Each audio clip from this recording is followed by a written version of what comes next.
prepared for something new.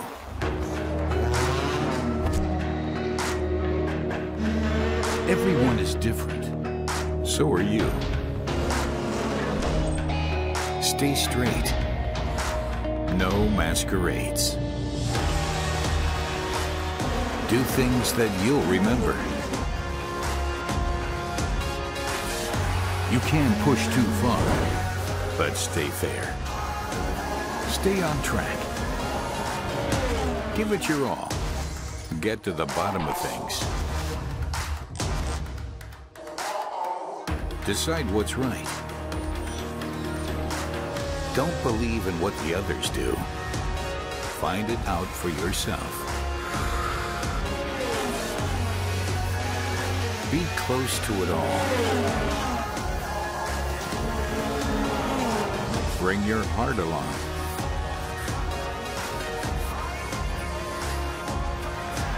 Follow your goals.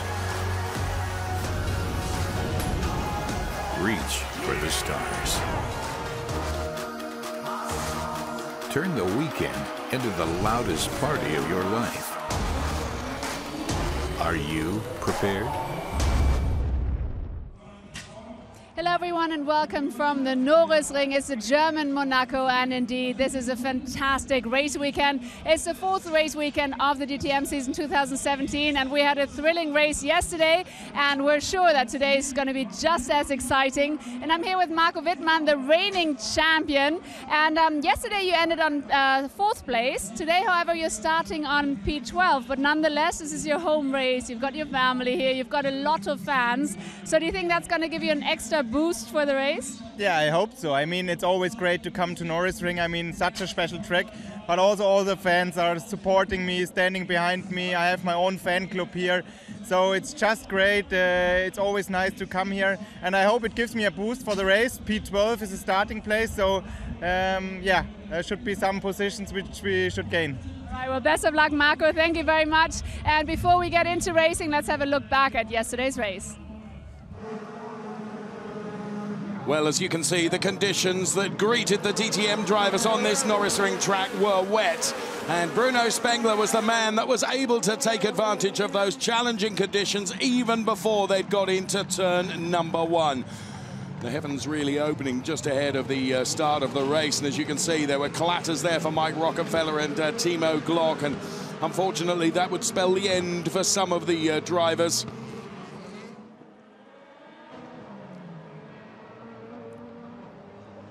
And we can see plenty of overtakes that actually did go on. Matthias Ekström and Maxime Martin swapping places for P2. And then, as the track actually very quickly dried out, those that would be prepared to take the gamble and go from the wet weather tyres onto the slicks. And then you can see in the space of just almost a minute, the track had really dried out and again became the place to be, providing you had the right rubber shod on the wheels. In came Mike Rockefeller. Eduardo Mortara and Mike Rockefeller having a little coming together here, which spelled a turnaround for Eduardo Mortara. Matthias Ekström fighting back against Maxime Martin towards the final stages of the DTM race, where this man, Bruno Spengler, would not put 1 foot wrong. The BMW driver not suffering the pressure that Maxime Martin did, as a brilliant overtake from Matthias Ekström. One thought, but the undercut there and the switchback. And Hans-Jürgen Abt certainly appreciating the effort of his driver, Matthias Ekström. So Bruno Spengler then in the number 7 car, who had P1 on the side of the car, would head home and take the checkered flag and celebrate a victory for BMW. And here's Verena right now. And I'm here with Bruno Spengler. Bruno, yesterday you celebrated your first victory since 4 years, and today you'll be starting in P4. Do you think you will repeat history as yesterday, because you were also starting from P4? And do you think you will be able to snatch the title, Mr. Norisring, away from Jamie Green, because you both won 4 times? Do you think you're going to change that today? I don't know. Someone told me yesterday that I already got it, the title, because I was the last one to get the last win here from us too. But at the end, you know, it was a great day. Tomorrow, yesterday for sure, starting from P3, winning the race was amazing. In all conditions, we were strong. Today is a different day, and the opponents seem to be very, very strong. Generally, in qualifying free practice, they were really good. The Mercedes, the Audis. I think the field is a bit more mixed today. And I think also that our opponents are much stronger than yesterday, especially in the race. They will be good, and the weather will play a role again, because we don't know when it's going to rain, on strategy, and it's a bit of a lottery really today, the strategy, when to come in, about the safety car, and you know, so the safety car chance is quite high here, so you never know. So you have to have a bit of luck, I guess, today as well, but we see, you know, I give my best and try to score a maximum points, and then we see after the race where we end up. But do you want rain, or would you rather have it dry? I mean, you do like the rain. I love the rain, no problem. You know, if the rain comes, no problem. It just has to come at the right moment. All right then. Best of luck, Bruno. Thank you very much, and back to you guys. Thanks very much, Verena. So Bruno Spengler then, he likes the rain, and here comes the starting grid for race 2 of this weekend. It's Tom Blomqvist with a 47.252 pole position. Alongside him is Robert Wickens. Second row we have Nico Muller, P3, P4. Bruno Spengler, same as yesterday. Let's see if he can repeat a good start like he did. Well, time will tell. Matthias Ekström goes from P5, and Lucas Auer is alongside him for P6. Next row we have Maxime Martin and Mike Rockenfeller. So that the 4th row of the grid. As we take a look at the 5th, now we find Timo Glock and René Rast going from P9 and P10. 6th row of the grid we have Gary Perfect and last year champion Marco Wittmann. Of course, celebrating 2 championship successes, Marco Wittmann. There is Paul de Resta, P13. Jamie Green, a lowly P14. Hasn't really got it together this weekend. Augusto Farfur next to Eduardo Mortara. Yes, they go on the next row of the grid before we find Loic Duval and Maro Engel right at the back of the grid. Pole position, Tom Blomqvist. Verena is just about to try and interrupt him now. Yes, he's just getting into the car, but yesterday, hello Tom, today starting in pole position. Yesterday we saw the experienced guys at the top, so is today the day that the youngsters are attacking, and hopefully that the youngsters are fighting back? Wow, I hope so. No, I mean, obviously I can't be in a better position to make the most of this race, so the goal is obviously to win, simple as that, but it's a long race ahead of us. You know, strategy, the weather, who knows what's going to happen. So, you know, I'm excited. I'm looking forward to it. But, you know, also credit to the team who've done a great job with the car this weekend. Also, congrats to Bruno and Max yesterday. So, you know, IBM have done a really good job. So we've got both poles here. So let's try and make the most of the race today. Best of luck, Tom. Thank you very much, and now back to you guys. Thanks very much, Verena. Tom Blomqvist then getting pole position, Alex, by 4 1/1000ths of a second. How close is that? Yeah, it's amazingly close. I mean, it's usually what we are used to see here at Norisring. Always times really close, short racetrack. So that allows the driver to, but it's really close. We see 1.5 tenths between P1 and P10. That tells you how close is the grid and how close are these drivers. I mean, we have a really good portrait of drivers, the best you can have. 47.252, the fastest time, 47.890, the slowest time from qualifying earlier on today. As Tom Blomqvist was saying, and also Bruno Spengler, as we've heard from Verena, weather could play a part in this race. You can see the clouds above. Everyone that I've spoken to on the way to the commentary booth has said weather is going to play a part. It's almost like rain is expected, but of course no one knows when, Alex. And that's awful when you're trying to set everything up, isn't it? Yeah, exactly. You need to have a little bit of luck. It's really hard to have an eye. It can start raining at this exactly moment, or maybe it stays like this a little bit forecast gray, but then it doesn't rain in the full race. So you need to, like Bruno Spengler was saying, you have to be lucky that the rains come at the right moment in case it's coming.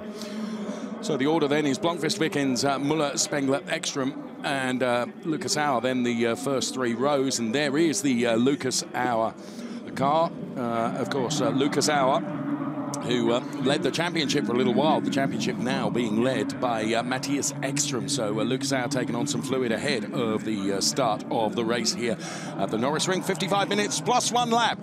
It's the second race of the DTM weekend. A very special weekend here at the Norisring Street Circuit.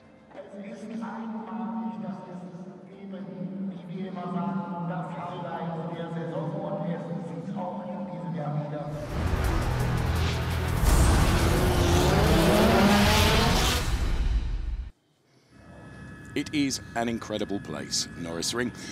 And this particular circuit, just 2.3 kilometers long, is made up of public roads that are in use for most of the year. But just for one weekend, it turns its attention to a wonderful weekend of motorsport and becomes the challenge that this 2.3 kilometer circuit is. The challenge that in qualifying Tom Blomqvist got the best out of, because he qualified 47.252, his lap time, which gave him pole position by 4 1/1000ths over Robert Wickens. A big crowd here, as always, to enjoy the race action. You can see the grandstands are absolutely packed as we look at Matthias Ekström, who is going from P5 on the grid, and by 5 points is at the top of the championship table going in to this race. And Dieter Gass is the head of Audi Motorsport, and he is with Verena right now. He certainly is. The overall performance of Audi is really good. We've got the leader of the championship, Eki, and then followed by Rast and then Green. However, today these guys are a bit further down the grid. So are you hoping for Nico Miller to ace the race? Yes, I mean, for sure he is the one who is in the best place in the grid, P3. He has shown last year that he can win, and I'm sure he's thinking about that as well, right at the start now. And we'll see. Maybe he can have a repeat of last year's race, but we'll try to get the others forward as well. I think Matthias in P5, that's not a bad position to start from either. So I'm looking forward to an interesting and really fighting race. And speaking of interesting race, yesterday we saw a bit of a wet race in the beginning especially. What do you think about the weather? Yeah, it's difficult to predict at this stage. You have showers everywhere around, so it could hit us or not.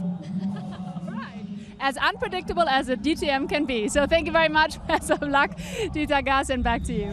Thanks very much, Verena. He's not much of a meteorologist, is he?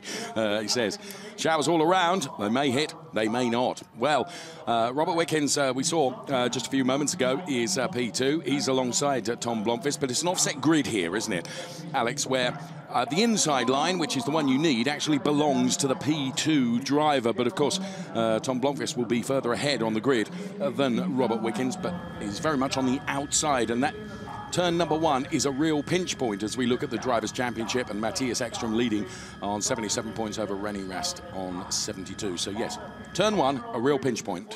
And Jamie Green is P3 in the championship. Mercedes-Benz, Uli Fritz is with Verena right now. Yes, he is. Now, after a tough day yesterday, it's looking better today. You've got Lucas starting in P6, but he's got support from Robert Wickens in P2. So do you think today is going to be a good day? Yeah, it's difficult to say. I mean, we saw yesterday after the first corner of the first lap, everything can look completely vice versa. So yeah, I think it's important to get a good start, to keep out of all the trouble in the first corner and the first laps, and then find a good rhythm, a good strategy, and then, yeah, we'll see where we are. And are you hoping for rain or for it to stay dry? Difficult to say, I have to say. We have to take it like it is, huh? Oh yeah, that's a bit of a gamble. So we'll see what happens, that's for sure. Uli Fritz, fantastic. Thank you very much. Have a good race, and back to you, and let's get racing. Thank you, Verena. He's no more committed to the weather prediction than Dieter Gass was. So, as I was saying, turn 1 is a real pinch point here, Alex, because you've got 18 cars all funneling into that tight Grundig turn. Yeah, you're exactly right. The inside line is for P2. There is a rule, as far as I know, maybe I'm mistaking the meters, but I think there is more than 400 meters between the start-finish line or the start line and the first corner. Then the pole position got on the outside line. That's why I think here we have the second position on the inside line. But like you said, it's not a really lot of space. So if you have not a decent start starting from P1, you are giving a lot of chance to the guy sitting, or the driver sitting in position number 2 to get the inside line for corner 1. Absolutely. That P1 car has only got to bog down just a little bit, hasn't it? And just been not quite as good away from the start. And there is the starter's rostrum, as you can see. So there is the 31 car of Tom Blomqvist then. Pole position for the number 31 car. He took a P6 in the race yesterday. And there, the formation lap not far away now. And we get this race 2 here at the Norisring about to be underway. Blomqvist, Wickens, Muller, Spengler, Ekström. There is Lucas Auer going from P6 on the grid, just behind Matthias Ekström, who is P5. Cars light up then and roar up then. Spin those back wheels, trying to get some temperature into the tyres. Mandatory pit stop, of course, to come. And who knows what the weather will throw at this 55-minute plus 1 lap race. Bruno Spengler, we just saw there, who was the winner yesterday. Last BMW winner in DTM at the Norisring, Steve Soper, the UK driver. So Steve, Bruno has now taken that away from you.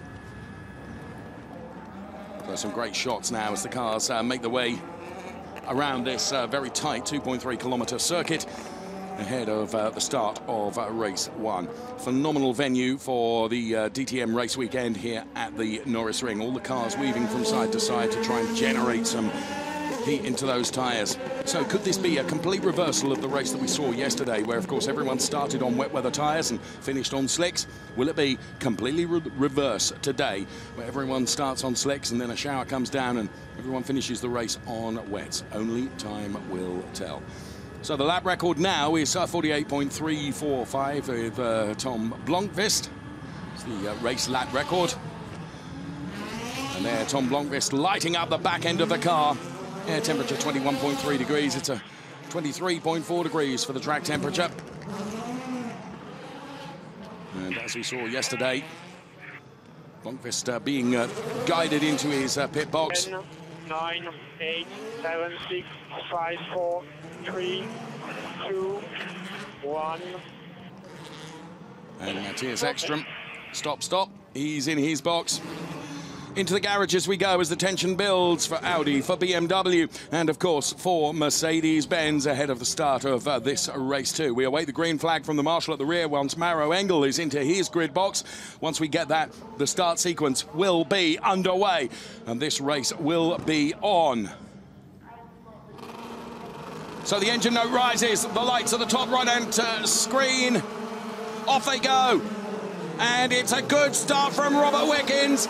It was not a good start from Tom Blomqvist. Keep your eyes on Nico Müller, also on Maxime Martin and Matthias Ekström. Robert Wickens has got a flyer, and look at Bruno Spengler as well. So Nico Müller on the outside is going to be hung out to dry now. This is where there was contact yesterday as all those cars trying to funnel through on the exit of the turn. But today, I don't think one panel was rubbed. So Bruno Spengler, he's chasing down Nico Müller. He's going for the P3 position. But Lucas Auer it is that is up to P3. On board with Lucas Auer, the Mercedes-Benz driver then. He was very, very quick during parts of qualifying. Nico Müller on the outside of Maxime Martin. Martin going through. And Tom Blomqvist then having a mare of a start. The cars all get so very close to the concrete. And then a number of them come in straight away. Copy, pit in. Choosing to do a pit stop very, very early on. Used to be, of course, in DTM that you had a pit stop window. That is not the case anymore. Bruno Spengler is virtually right on the back now of Robert Wickens. So we have Auer, Blomqvist, Farfus, Green and Maro Engel on the pit lane now. Let's see if this strategy pays off. If it starts raining, it will not definitely be the strategy today. Oh, some troubles for Lucas Auer. Oh, good away with it. Oh, I'll tell you what, Blomqvist was out just ahead of Jamie Green. That was almost an unsafe release. And so we've seen in Lucas Auer, Tom Blomqvist, Jamie Green, Augusto Farfus, and Maro Engel, and Jamie Green getting ahead of Augusto Farfus. Now we have Timo Glock and Marco Wittmann also pitting in. So from P7 and P8 then, they come in to pit. Robert Wickens, who is leading the race, stays out there. So too does Bruno Spengler. Then it's Maxime Martin, Nico Müller, Mike Rockenfeller. Behind Mike Rockenfeller is Matthias Ekström. In comes Timo Glock then. Behind him is the champion Marco Wittmann. Only two personnel on each side of the car now. So faster for Marco Wittmann to get position on Timo Glock on the pit lane. Wittmann gets ahead of Glock then, doesn't he? Both, of course, BMW drivers. Relative to Lucas Auer, here comes Lucas Auer. Now, the tyres that go onto these cars, also new for DTM in 2017, is that those tyres are cold. Exactly, those tyres are now cold, so they need to warm up. So we will see there the Marco Wittmann and Timo Glock struggling a little bit now to get the temperature on the tyres. So Tom Blomqvist is doing not some pressure into Timo Glock, locking the tyres. Of course, they are cold.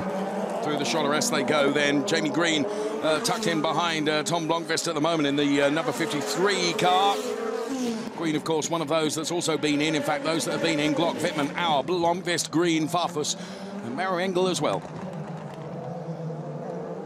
So choosing to adopt a very early pit stop strategy. Two BMW drivers side by side there, Tom Blomqvist and Timo Glock. And here comes Jamie Green trying to split those BMWs. We're on board with Timo Glock. Jamie Green dives to the inside. He's over the curbs. Bumped that car, but he manages to scrub the speed off. 2 in 1. What a move from Jamie Green. Yeah, he took advantage from the lap before from DRS. And of course, Marco Wittmann didn't have the advantage because Timo Glock went out of the pit lane. So he could have taken the advantage of the DRS and passed both cars at the same time. And we saw the maneuver. It was totally on the inside where it was a bump. He clipped this bump and the front of the car lit from the ground. And we see Matthias Extra on the pit stop, quite fast. Cold tires, a lot of wood spin. 7.6 seconds then for the AB team looking after that car. On board now with Lucas Auer. Free road for Lucas Auer. So Matthias now coming out. Lucas Auer, yeah, coming out. Matthias on cold tires, so definitely Lucas Auer rhythm will be faster. Oh, he ran a little bit wide. You can see Lucas Auer getting sideways in the car then. The car was drifting, wasn't it? Around that Grundig turn. So whilst all this is going on and we're following the progress being made, in comes Bruno Spengler. Now, bear in mind, Bruno Spengler was chasing down Robert Wickens. What a footage with the flame coming out of the car. That's great, isn't it? And Bruno Spengler then looking to be very quick, just as he was yesterday. Had a great start. Here comes Spengler then out of the pit lane. What a start of a race, Dave. Fantastic. Been drama and action from the very off, hasn't it? So here comes Bruno Spengler. Now, do bear in mind that he is going to be on cold tyres relative to those on that Mercedes-Benz that he's now going to be chasing down. Then a whole pack of cars following Matthias Ekström, Marco Wittmann, Jamie Green again on the inside. He is really making this work, isn't he? Yeah, inside line of Gary Paffett. Glock using also the chance to go inside of Gary Paffett. Will he made it?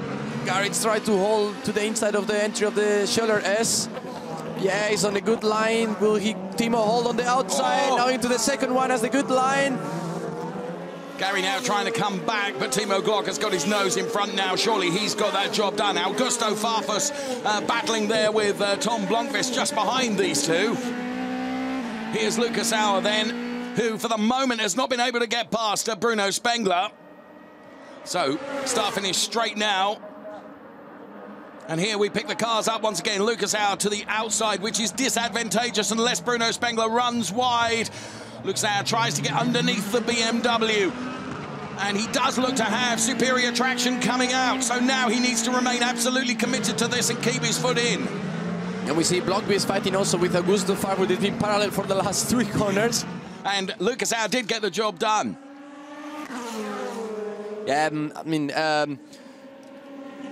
Bruno Spengler came out on cold tires, so of course his traction out of the racetrack is not as great as Lucas had, and we see really good under 7 seconds pit stop for Maxime Martin. Yeah, I think it's the fastest we've seen till now. Yes, I think you might be right. So Martin on his way out, Nico Muller on his way out. There is Lucas Auer. There is Bruno Spengler coming down the start-finish straight now. The race nominally still being led, of course, by Robert Wickens. Mike Rockenfeller staying out. Wickens is in the pit lane now. So Rocky goes to the top of the table, as you can see on the graphics on the left-hand side of your screen. Seeing also that Timo Glock is coming in. Coming in again. Another set of tires, second time in the pit for Timo Glock. And in Robert Wickens. This needs to be a good stop for Rob Wickens. Only 2 people on each side of the car now. And it's not a blisterer, is it? 8.4 seconds for Robert Wickens. I think Timo Glock had some issue on one of the tires because they had to declare a fast pit stop where they changed only, I think, one side of the car. Now we see Nico Muller going into the inside of Lucas Auer. Now that's better exit for Lucas. Yeah, he tried to manage it. That's a switchback. See, Nico had got ahead of Lucas, but Lucas gets it back again. So positions changing all the time. So there is just one mandatory pit stop for the DTM drivers now, and the window is open, isn't it? You can choose when to pit and when not to pit. Maxime Martin on Robert Wickens. Oh, going on around the outside. He's going to Lucas Auer take profit of it for sure. better traction as well. So Lucas Auer then had the inside line. Let's see now, has DRS. Lucas has DRS open onto Wickens. He will make it, yeah, get the inside line, down onto the brakes. And Maxime Martin does it as well. So Robert Wickens losing out on 2 places there. Nico Muller on Bruno Spengler. What a great start of the race. We didn't even have time to see the replay of the start. It's non-stop, hasn't it? I mean, absolutely non-stop. Bruno Spengler then into the Scholler S.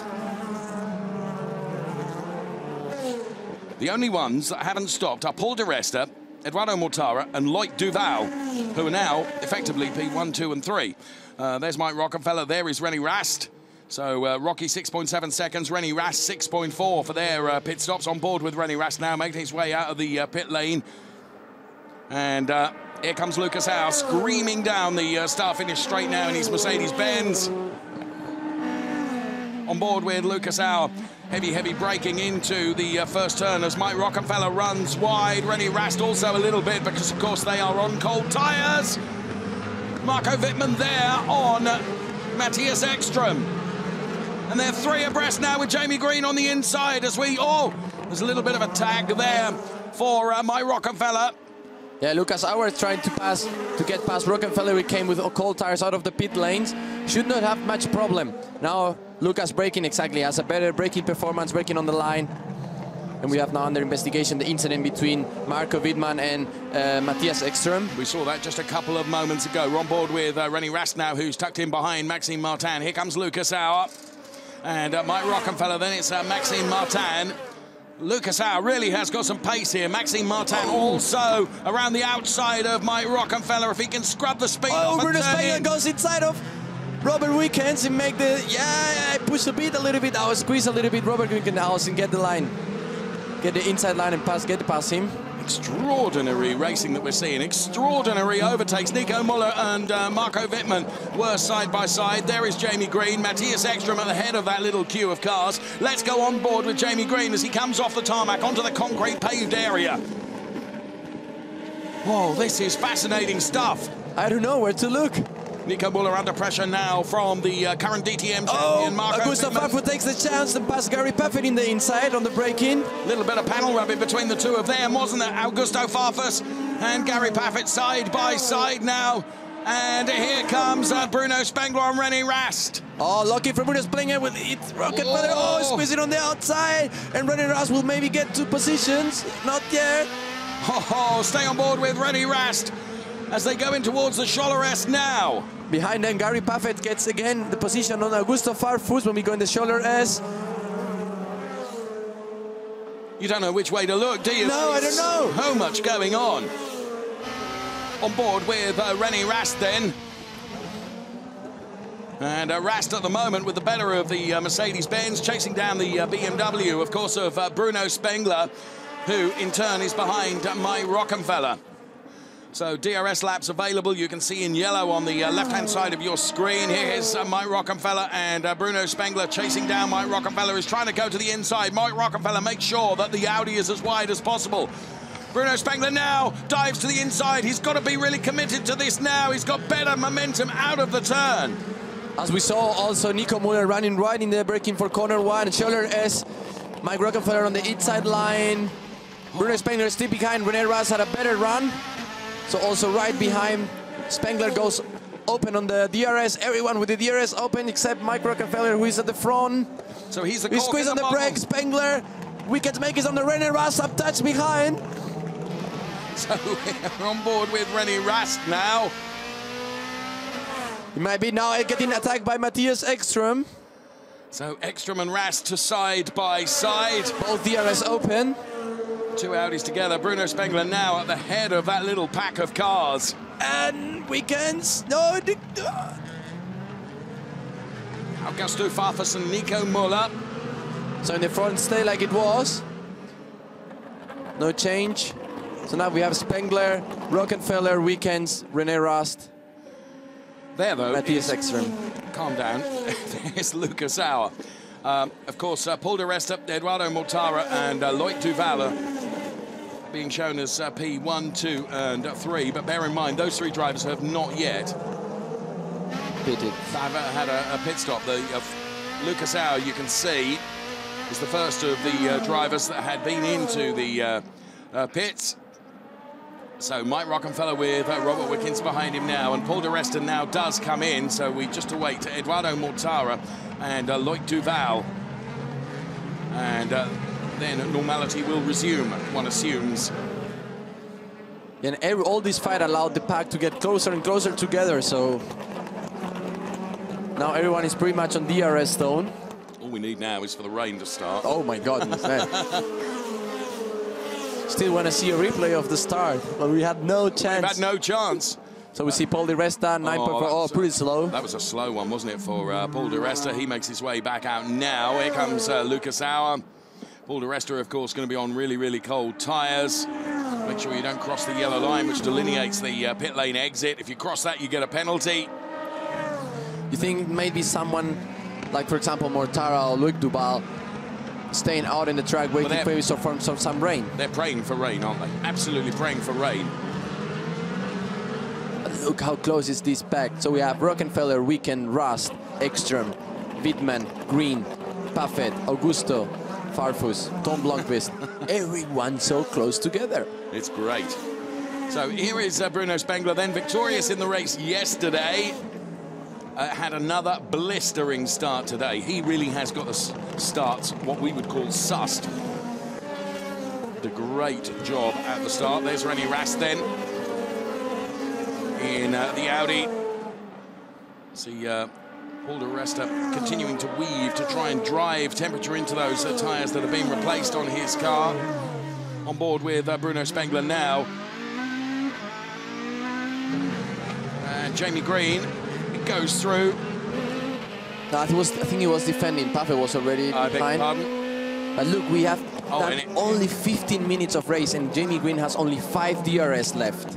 Yes. That tells you how he was really on the DRS every time to get past the car. Farfus has only 7 DRS left. Yes, and Tom Blomqvist has only got 8, and the same as Bruno Spengler. Of course, those with the most are the likes of Mortara and Duval, and interestingly, so too Lucas Auer. Keep that in mind. So, Paul di Resta then, who surely now his tyres will be up to temperature, won't they, Alex? Yeah, it has done already 2 laps, so the tyres should be not maybe as heat up as Bruno's tyres, but yeah, Jamie Green defending again from Gary Paffett.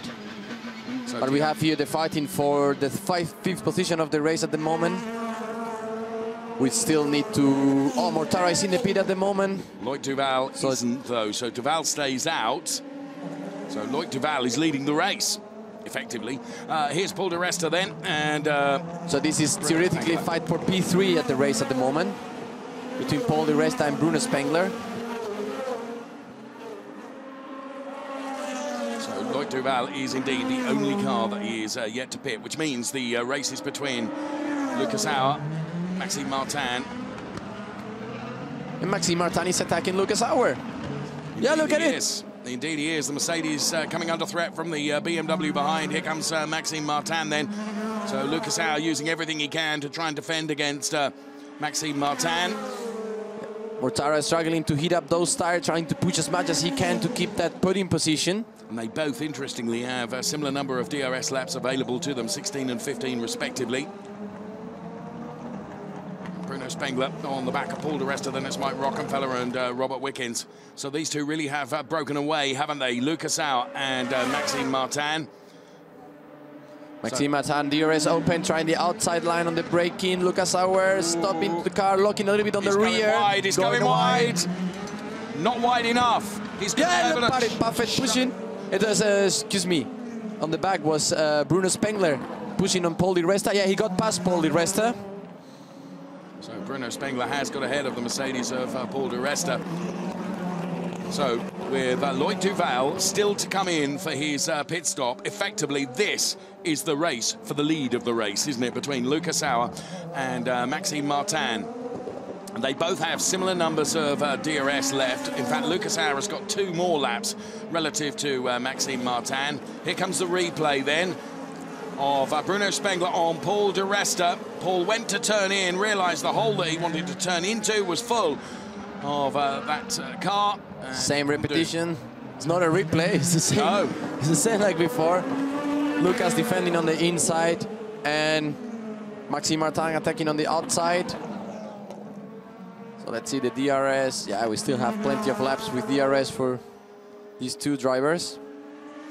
Well, in fairness, Lucas Auer has got 3 more laps available to him now with DRS as opposed to Maxime Martin, which is no surprise because, of course, Maxime Martin is attacking and Lucas Auer cannot use it, can he? Exactly, he has no car in front of him. You have to be within 1 second of the car that is ahead of you, which, of course, Lucas Auer doesn't have. So again, the longer Lucas Auer can keep Maxime Martin behind him, the more DRSs that Maxime Martin will use. And if Martin does eventually get past Lucas Auer will be able to fight back because he will have DRS available to him and Maxime Martin won't. Hope that explains that. You see now in the back also Mortara fighting with Paul Di Resta. See Paul Di Resta maybe get a little bit better traction, sliding the car. Oh! That is René Rast sliding against that concrete wall. What an onboard shot that is! Are you? Oh my God! What the floor? Well, Robert Wickens pushing Di Resta. We might see the replay of this. Unbelievable. Well, you can hear Robert Wickens saying this is unbelievable. Apologies if there's any bad language there, but René Rast under investigation immediately. Let's see it. How did that happen? Rast on the inside of Wickens. Well, yeah, it didn't left too much space to Wickens. You might see now the investigation. Rast was on the inside.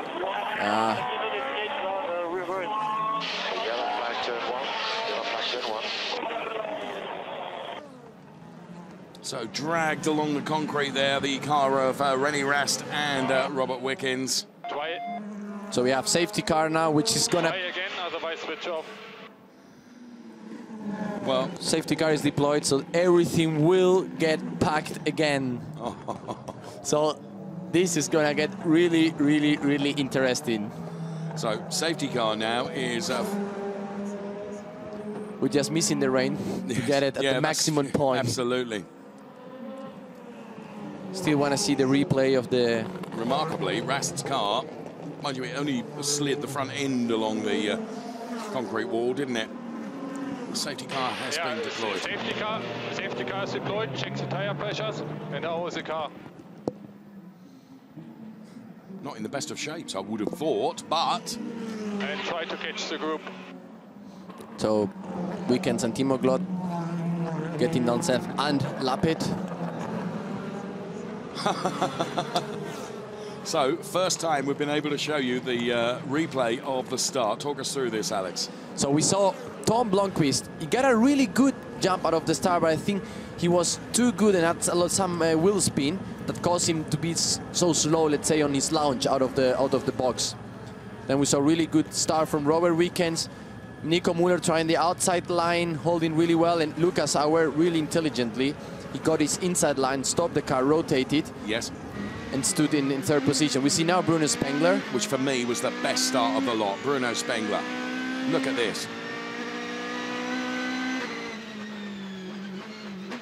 Good stop.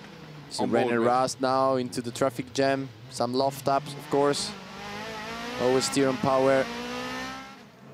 Yeah, again, we see Marco Wittmann touched with Gary Puffett in the exit of the S Scholler. Scholler S.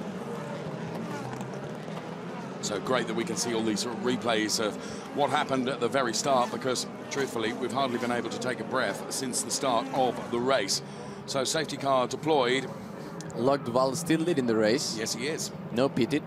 But he has got to do a pit stop. That's mandatory. Yeah, unless it's raining.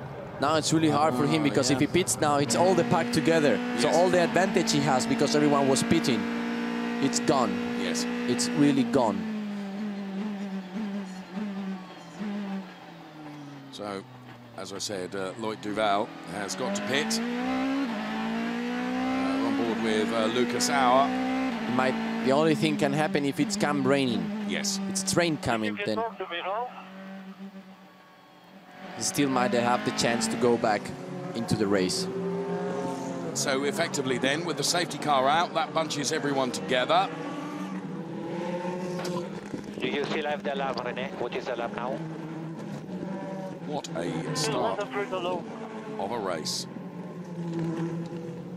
The temperature is 56. We'll let you know. We'll let you know. So conversation between René Rast and his engineers. Loic Duval then in. Are we allowed to pass safety car? So lapped cars may now overtake. The safety car so they can get unlapped. You see now Jamie Green on this overtaking. We say he left. You see now the car jumping a lot. Yeah, but I tell you what, he was so good on the inside line, wasn't he? And more replays this time with Bruno Spengler through the Scholler S's here, but on board with Lucas Auer. That was a real battle between the two of them, wasn't it? Oh, it's been some fantastic battles. Maxime Martin and Lucas Auer both getting past the Mercedes-Benz of Robert Wickens. And Nico Müller to the outside now. Touch there between Müller and Spengler. And that stayed like that for a while, didn't it? With them two absolutely side by side. You say, was also love that between the two Red Bull cars, Marco Wittmann and Matthias Ekström. See now again, Wittmann, Green and Müller. Now we see the pass of Bruno Spengler. Yeah, when Bruno Spengler passed Robert Wickens, really nice overtake coming from the outside into the inside. Yes. Bruno Spengler saw that gap and it went definitely for it. And here a heli shot then as Matthias into Nico Müller. Nico losing 2 positions. Marco Wittmann trying to do the same. On board Bruno Spengler then, behind the René Rast car. And then what he has an Audi roadblock ahead of him, doesn't he, in terms of Mike Rockenfeller. Yeah, he's struggling. He was struggling to get there. We saw the car jumping and locking on the rears. Here now the replay from the helicopter. He got past. In the end. In the end. This is the lap after. Nico Müller ran very, very wide there. And that's how it happened, the young man says. Hans-Jürgen Abt shakes his head. Head, of course, of the Abt team. So we see now so René Rast, Robert Wickens and Timo Glock passing the safety car and so going they will now. Catch the crocodile exactly, up, they will now rejoin the rest here. Here they will rejoin at this exactly moment. The end of the pack, straight behind Maro Engel.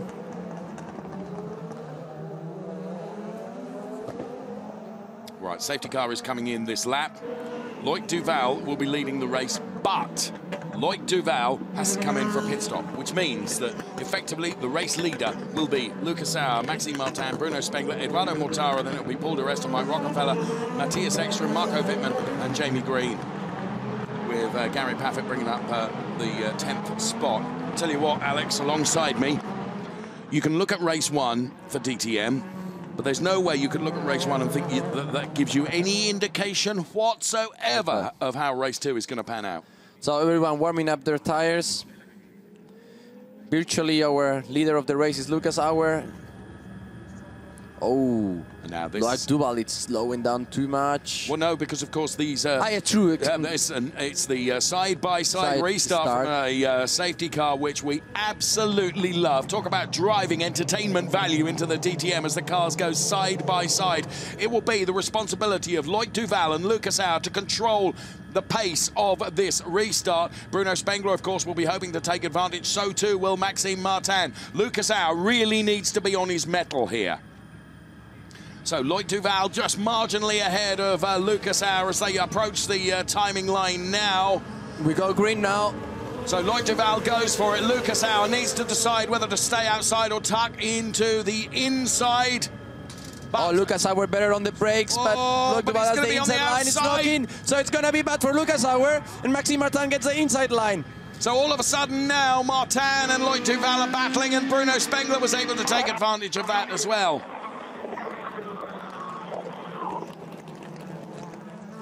Now some small tap between Bruno Spengler and Loic Duval, which allows Maxime Martin to open a decent gap.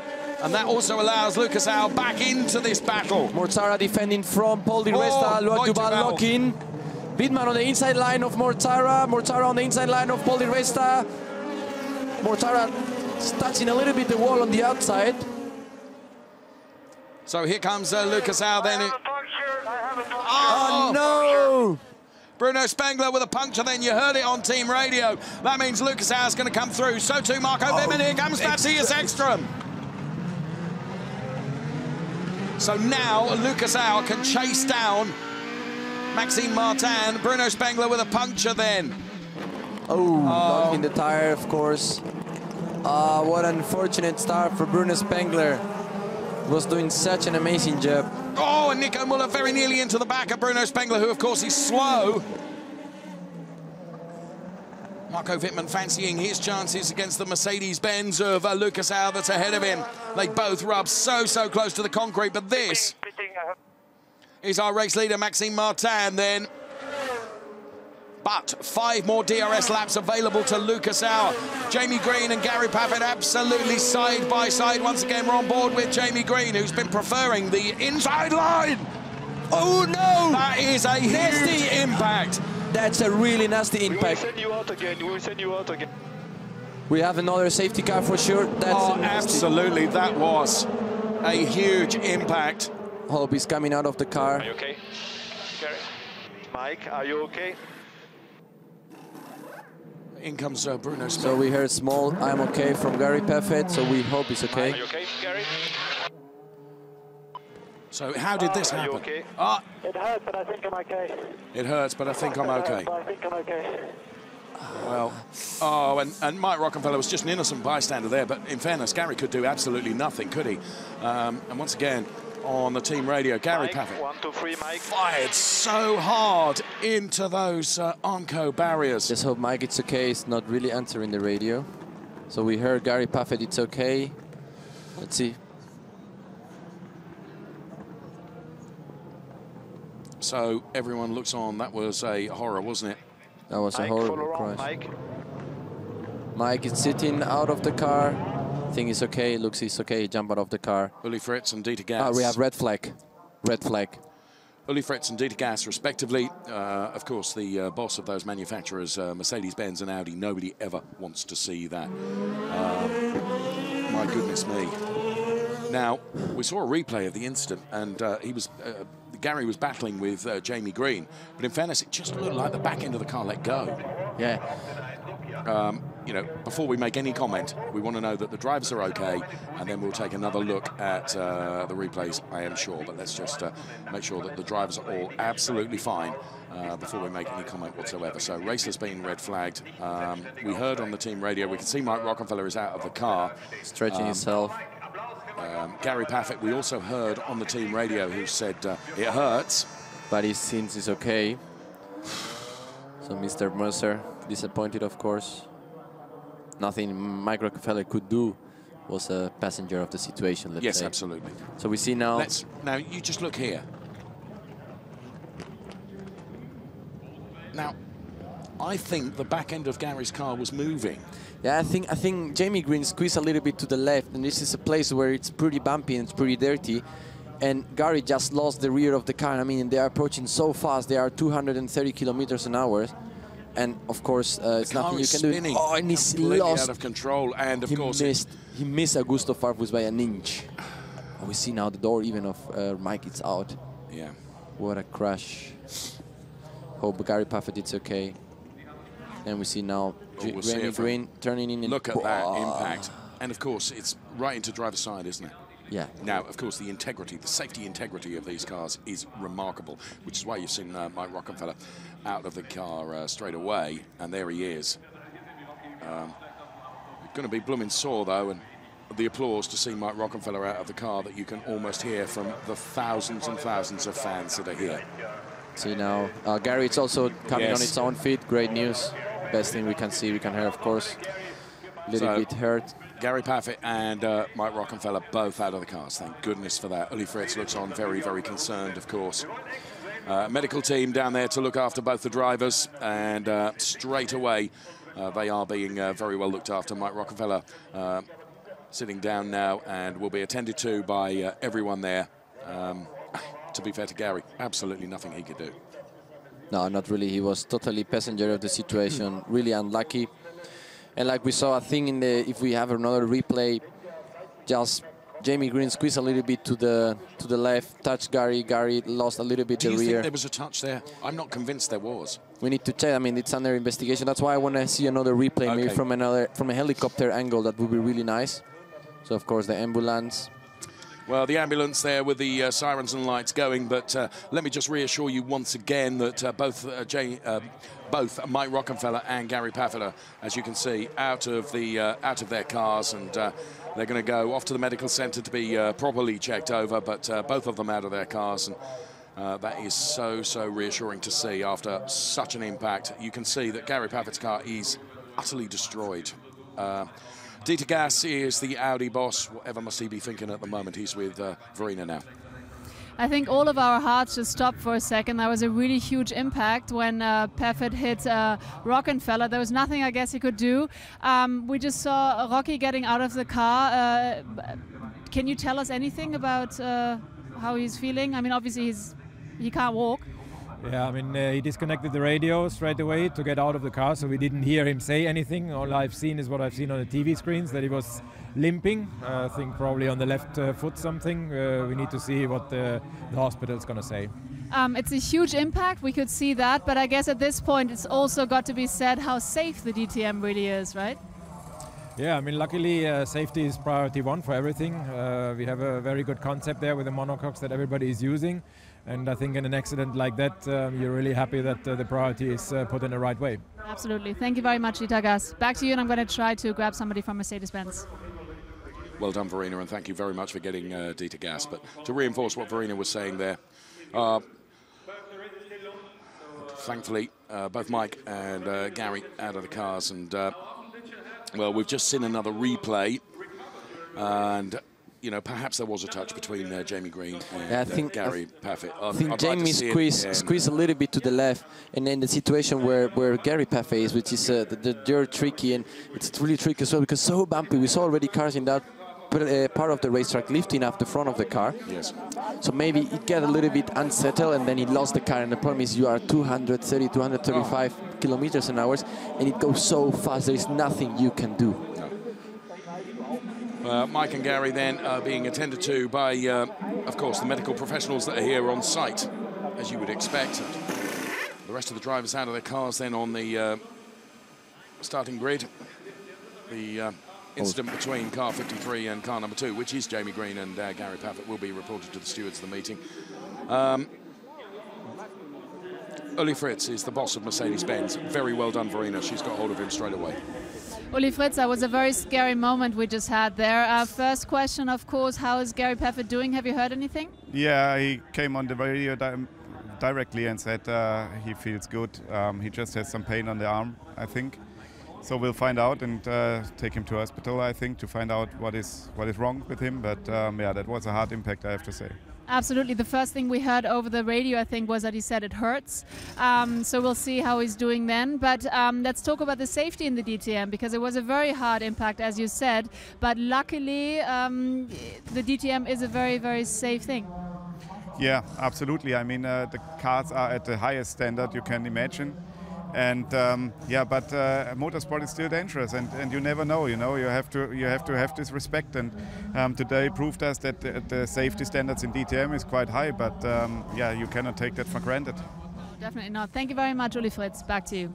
Thank you very much for getting hold of both Uli Fritz and Dieter Gas from Mercedes-Benz and Audi, and reinforcing what Verena has said. The integrity of these cars is extraordinary when you consider, Alex, you know, the impact with which, well, you can see the Gary Paffett car there now.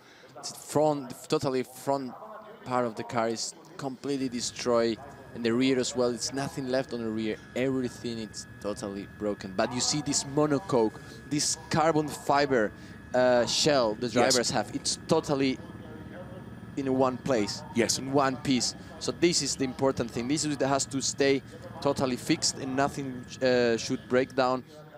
Of course, the car has some scratches. Of course, the car is breaking down in the front and the rear. But this shell made out of carbon is the main important thing we have. And like Uli Fritz was saying, the cars that are the higher standard, highest possible standard of safety. And there we see such a hard impact, and the driver can walk out of his own feet. Yes. Same the impact that Mike Rockenfeller received on the side. was also really hard, and the only thing he lost was the door. Yes. Which is only an extra part of the car. We've seen how when the drivers are going into the pit lane, how the mechanics are taking out the door, so the door is only, let's say, a piece of carbon, yes, which is covering the driver, but the integrity, the shell that the driver has on the left side, it stands on its own, and this is the most important thing. Well, once again, of course, Mike Rockenfeller was completely, you know, he wasn't expecting that at all. Let's see it again. So that was Marco Wittmann and Matthias Ekström. And Jamie Green up the inside, and Matthias Ekström with Marco Wittmann there, and Matthias Ekström is with Verena now, who can perhaps talk us through that. Yes, here with Eki. Eki, can you just talk us through? We saw you arguing with Marco Wittmann. What was that all about? No, I was just racing. I think when adrenaline is high, everybody races for position, but you have a history of super clean, but I was a bit surprised of the move he made, and he thought I was aggressive back, so that's give and take. Okay. And the situation with Mike Rockenfeller, when you see something like that, or you hear it on the radio, how does that feel for you as a racer? I don't know what happened, so. Yeah, there was a huge impact. Perfect hit Rockenfeller, which is the reason we've got why we're here. So just a question being, the DTM is obviously really safe, so is that something that in your head is always good, knowing that the DTM is very safe, even there is a big impact? Yeah, for sure. I really respect the safety that it's high, but I don't know what happened, so I can't comment. I haven't seen anything. All right. Thank you very much, Eki, and back to you. Thanks very much, Verena. So Eki was saying there with that tussle he was having with Marco Wittmann, wasn't so much an argument, it was just a discussion they were having between the two of them as to who should have been where and what. You can see the Armco is going to have to be replaced now. And this won't be necessarily the work of a moment, it has to be said, because the damaged Armco has got to be removed. The new Armco has got to be reaffixed. There's Lucas Auer down there having a conversation with Matthias Ekström. Just see Maxime Martin in the back of the picture as well. So there is Matthias Ekström, who we've just heard from. There is Hans-Jürgen Abt, who of course is the team boss. And well done to Verena for getting hold of so many people as she can down there on the start-finish. In fact, in the grid boxes now, because of course the race having been red flagged, the drivers are out of the cars. And of course the best news of all is that Mike Rockenfeller and Gary Paffett, whilst have been taken off to the medical centre, appeared to be relatively unscathed from what was a huge impact in the race 2 of the DTM here. And ironically, the race has stayed dry. You know, it's not like there was a sudden change in the weather conditions or anything like that. It was just the back end of Gary's car on the wrong part of the circuit. And as you've explained, Alex, a dirty part of the circuit, which affords much, much less grip. Yeah, exactly. This is what we're talking about, and it's not a situation on the grip condition was the same. Thing is, the race was already crazy, and it got crazy at the maximum of craziness. But as soon as you said, it's hard racing. So we have Verena now down with Jamie Green. Let's see what he can say for us. Yeah, Jamie's just still in discussions. I'm just gonna slightly interrupt. Might take a second, but obviously I want to know from Jamie. Well, he's still talking. Just 1 second. Jamie, just hi. Just briefly, you were having a duel with Paffett, and then the incident happened, and then he flew into Rocky. But would it have been just a fraction of a second later, he could have also hit you? How did that all happen? Talk us through it. Yeah, well, I mean, Gary tried to overtake me at the last corner on the end of that lap. And so we were sort of side by side coming onto the straight, and I had the DRS open, so I kind of pulled slightly ahead. So when we got to turn 1, I tried to defend and stay in front. And I thought that was fine. I thought it was done. And then just as I'm about to turn in, he arrived backwards, obviously out of control. And yeah. Rocky was turning in, so he was just Gary was a passenger at that point. So I need to see the TV coverage to really understand why he why he lost control. But in that second, did you actually see him flying by you, or did you register it? Yeah, just as I was turning in, he arrived. So like you said, I narrowly missed it, and it was just unlucky for Mike that he was there. But we've seen that before on this circuit, that turn one, that can happen. You know, such a long straight and a tight corner. It's unfortunately, that's how it is on a track like this. But luckily, the DTM is a safe thing, and hopefully the two guys are going to be okay soon. Yeah, I hope so. Yeah, I really hope so. Thank you very much, Jamie. And as we look at the car, here we can, perhaps you could just look at the car. Here we can see the heavy impact. I mean, the mechanics are doing everything now to get it fixed, obviously. But yeah, that was, I guess, very lucky in a very unlucky situation. Back to you. Thank you very much, Verena. Catching up there with Jamie Green. And, of course, the incident between the 53 car of Jamie Green and that car of Gary Paffett reported to the stewards of the meeting whether there was contact there. We've looked at so many replays. The crew here at the Norisring doing the best job they can in terms of trying to get these barriers repaired and replaced, and of course the catch fencing as well. Such a huge impact that Gary Paffett went into that. There is Jamie Green then on the grid. And very sorry to see that in DTM, but just to reinforce just how strong these cars are, the integrity that they have, to see both drivers out of the car relatively unharmed is a fantastic thing to see. There is the Robert Wickens car, and all the cars, of course, inevitably, after what had been such an extraordinary race up until that stoppage, Alex, all the cars are wearing battle scars now, aren't they? Because there has been so much it's action. been a pretty wild race. We have now Marco Wittmann with Verena. That is what he has to say to us. Yeah, Marco, a pretty exciting race, that's for sure. You coming from 12 and now in P3, so I guess when the race does start, you've got good chances after all today. Yeah, what a race so far. I mean, I think we did the right strategy to stop in lap 2. We gained a few positions there, I think 2 or 3. So we were running on P9. Quite a hard fight with Matthias and Nico Müller down to turn 1. So a car looks not super nice anymore. But yeah, and I mean, with the Indy restart, I don't know, it was a mega lap for me. I went from P9 to P3, so I overtook 3 guys in turn 1 and another 3 in turn 4. I don't know, they were probably all a bit scared with braking, not to lock up the tires because they are maybe a bit cold from the restart, but my car was working spot on, and yeah, now I'm on P3, so what a race so far. Absolutely, and of course I'm very curious, as a journalist, what was the discussion all about with Matthias Ekström? I think I keep it with me and him. For sure we discussed the situation in turn 1 we had. For sure there are a lot of emotions and we didn't found a proper conclusion yet. So I think we have to finish the race and speak again later on. All right, thank you very much, Marco. Best of luck for the rest of the race, and back to you. Oh, Verena, well done with your journalistic tendencies there. Marco not giving too much away, other than him saying that we've not quite reached a conclusion to our conversations yet, so to be continued. Here we can see it again. You see, I think the back end of the car, of Gary's car, was moving. You see the camera waving a lot. Yeah, I mean, the focus car was moving because it lost control. We need to see now. It's like you said, it's really hard. Maybe this aerial view. Yeah, but it's true. Need like the 10 seconds before, you know, when they're passing the start-finish line, then we can see. But it's a huge impact, huge impact. So happy. So, Lucas Auer, a Mercedes driver, he's down with Verena right now.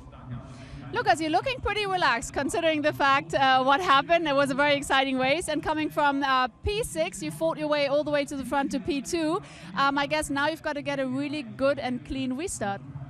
Yeah, let's see first which restart they will decide. And then, yes, as you said, clean restart and then a clean end.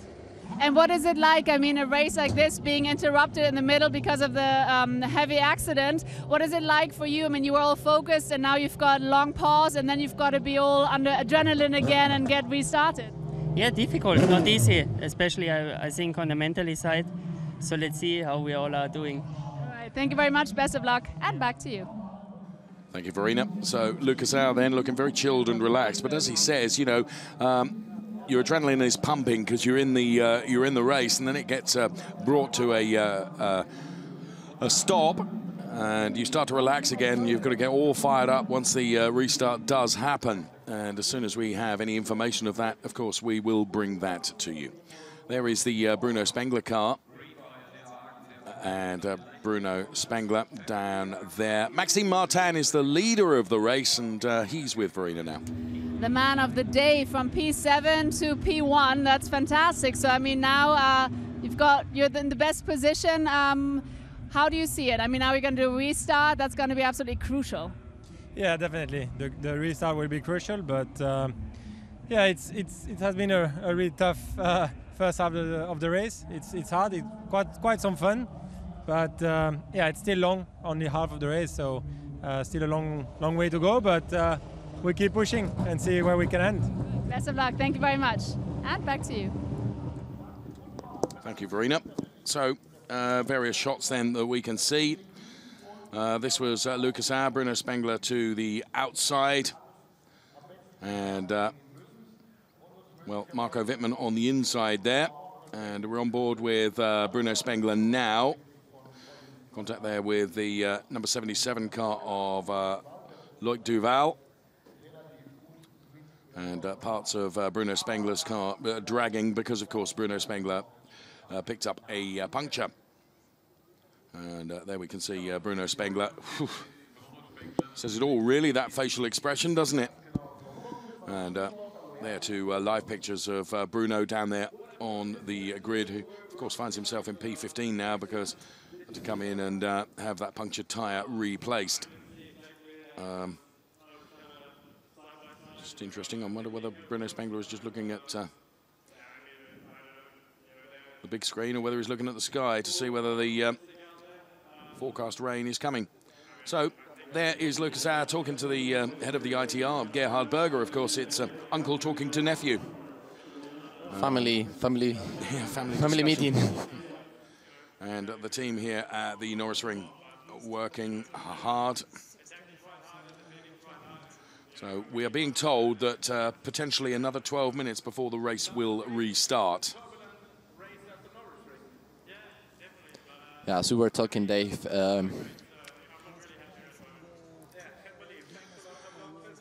So Bruno Spengler, was we saw a few moments ago, was the man that got the puncture and came in, and now he finds himself right at the back of the pack, and he's with Verena.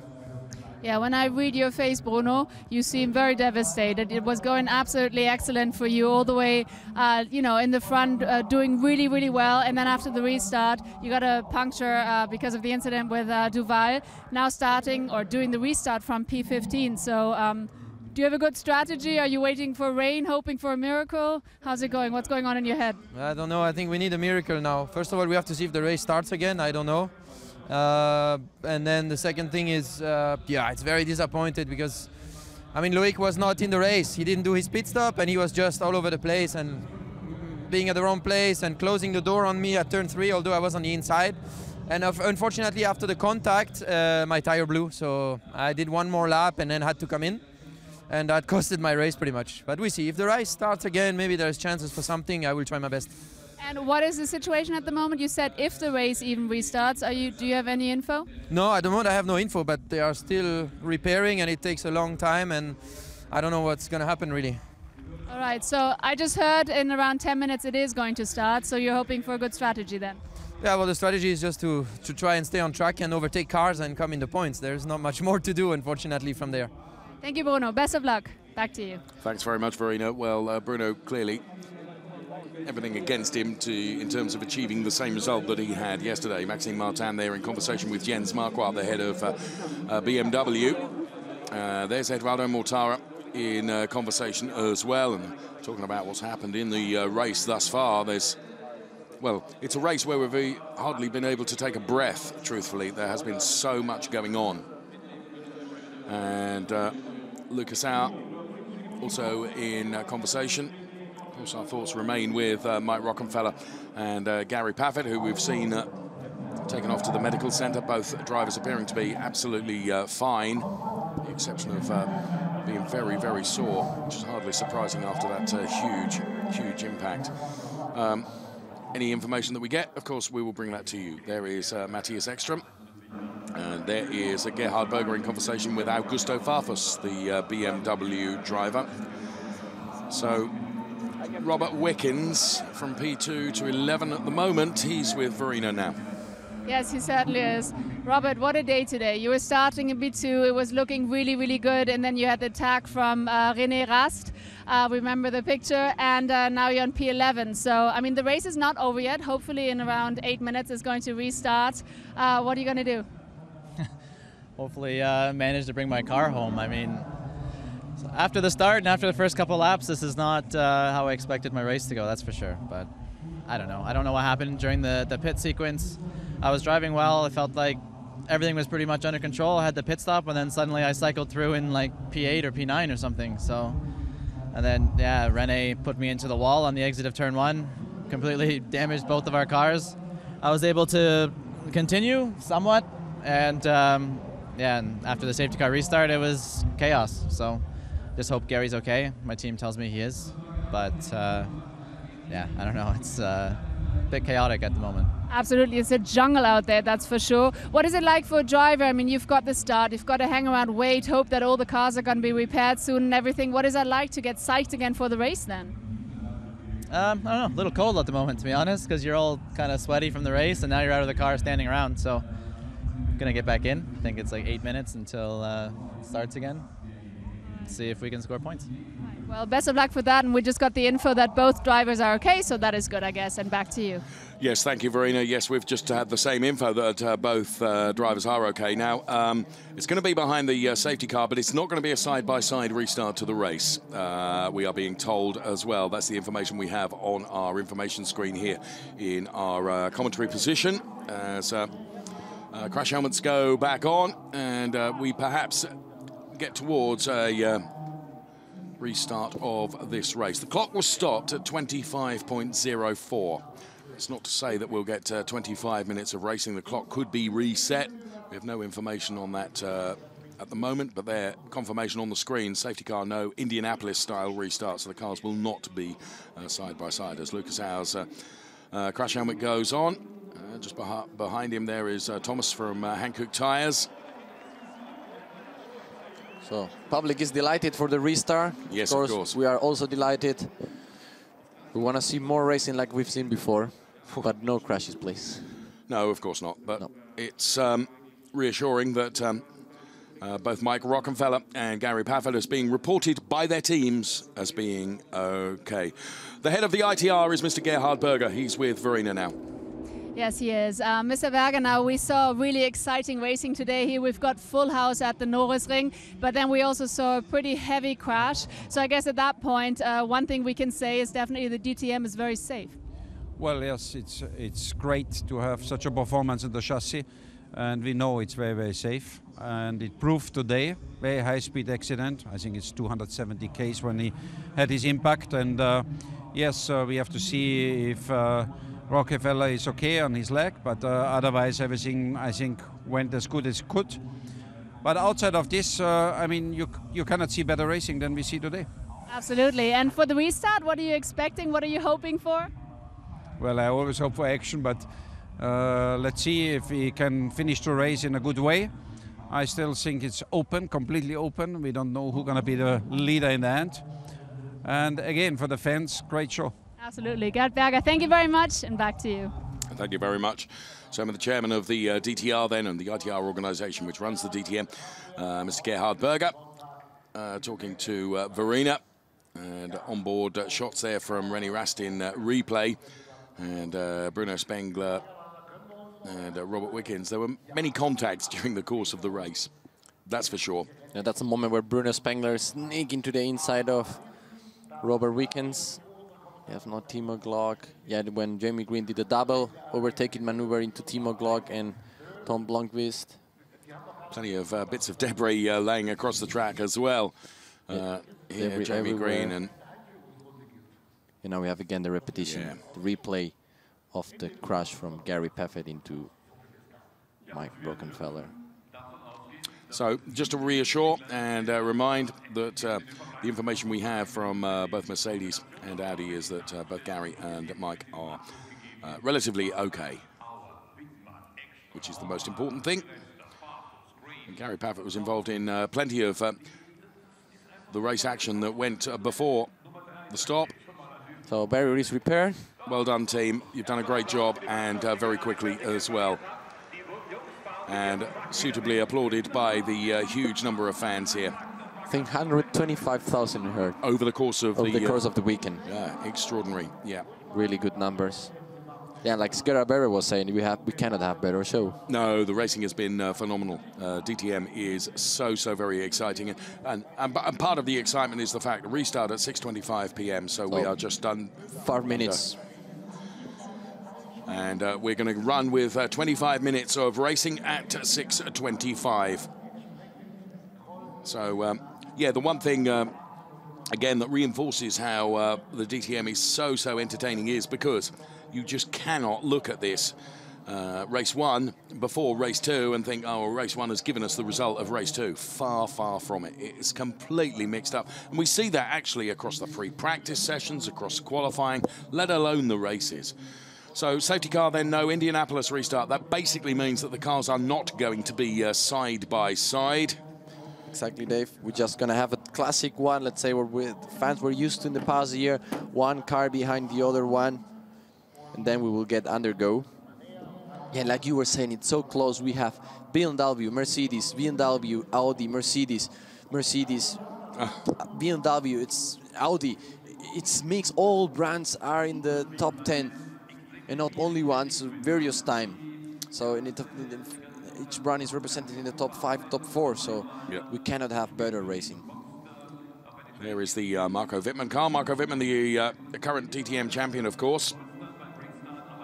And we are just 3 minutes away from the restart.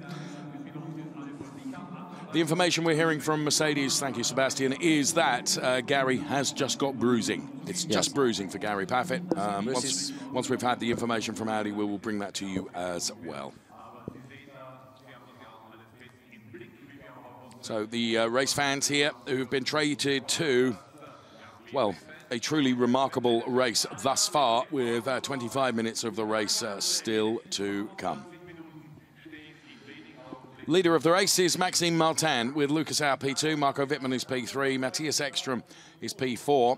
And I'll tell you what, when you look at the first even 10 places, Maro Engel, incidentally, is P10. But certainly when you look at the top 5, Martin, Auer, Wittmann, Ekström, Mortara, and bearing in mind how many DRS usages Auer had in the bank, as it were, I don't want to predict a winner, I'm afraid to say. No, we cannot. It's everything now. Now everything is going to be really close because everyone is starting just behind the other one. So all the time difference we have on the screen are reduced to 0. You're right. Let's see now who has more DRS available. So safety car is now on the track. That means we should be in 1.5 minutes undergo. I'll just refer to my earlier point, Alex, alongside me, that I think Lucas Auer will inevitably have more DRS available to him than Maxime Martin. Yeah, for sure. He's been leading a lot of time or being in a free spot most of the time of the race. So, and of course, Maxime Martin will be, you know, whatever DRS he's got, he's not going to be able to use it if he's P1 because there won't be a car within 1 second in front of him. Of course, that then becomes weak when if Lucas Auer does get past him. But I'll tell you what, I wouldn't bet against Marco Wittmann. He's going to look very feisty from P3 on the grid. There's the heli shot of the way the grid looks now, and this Norisring circuit here in Nuremberg. My question is, it's 2 questions. First, did anyone change of tire? Are they allowed to change the tires now as they were on the red flag on the grid? I don't think so, right? No, I don't think so. So Phoenix boss is Ernst Moser from Audi, and he is with Verena now. Of course, we need to know, is there any information about Rocky, any update how he's doing? No, at the moment I have no information. He's on the way to the hospital, and our doctor is together with him, and I hope I will have the information before the end of the race, but at the moment still no new information. Thank you very much, Hans Moser, and let's hope for the best. Thank you, and back to you. Yes, thanks, Verena. Of course, all our thoughts are with Rocky, who's being attended to by the medical people as we speak, but we did see Mike out of the car and looked relatively unscathed, extraordinarily, after an impact like that. Okay, so cars behind the safety car then. We have 2 laps of safety car. Yes. So we have 2, let's say, formation laps. We just remind we will have no Indianapolis, no side-by-side restart. We just have a normal 1-by-1, 1 line of cars restarting in the next 2 laps. And then we should go underway with the second part of the race. The second exciting part of the race, I would say, Dave. Wow, yeah, well, I'll tell you what, it's going to have to go some to be as exciting as the first part of the race, notwithstanding the awful crash. None of us wants to see that. And certainly all our thoughts with Gary Paffett and Mike Rockenfeller as we get this race resuming. Then the clock has started, so it's going to be 25 minutes of race action. 2 laps behind the safety car then. Maxime Martin will lead, then it will be Lucas Auer, Marco Wittmann, Matthias Ekstrom, Eduardo Mortara, the top 5. That's going into turn 1. How they'll come out of turn 1, not one of us can predict. So, Martin, Auer, Wittmann, Ekstrom, and then Eduardo Mortara.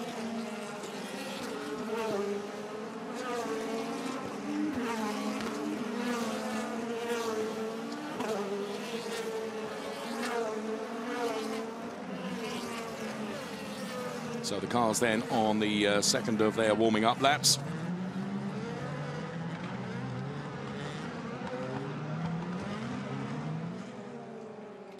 So the safety car leading the cars around then. The second part of this DTM race. It's race 2 here at the Norisring. It's 2.3-kilometer circuit. Lights off on the safety car. Then the safety car is going to peel off back into the pit lane. It will be the responsibility of Maxime Martin to control the pace of the restart. What Lucas Auer needs to do here, Alex, you're a racing driver. He's got to try and anticipate when Maxime Martin's going to go for it, hasn't he? Yeah, exactly. I mean, the safety car is in already. So now it's going to get really close, really close, really close. So now it's going underway. Now it's full throttle for Maxime Martin, Lucas Auer. Both of them. I think all 3 of the front runners really anticipated when Maxime Martin was going to go for it. DRS is still disabled, so no possibility to use DRS. Now goes in the inside, Lucas Auer. Really good. And sticks on the inside. He was very decisive there, going to the inside. He has the lead of the race now. Really good braking maneuver. When DRS is enabled, Maxime Martin will have DRS enabled and available to him.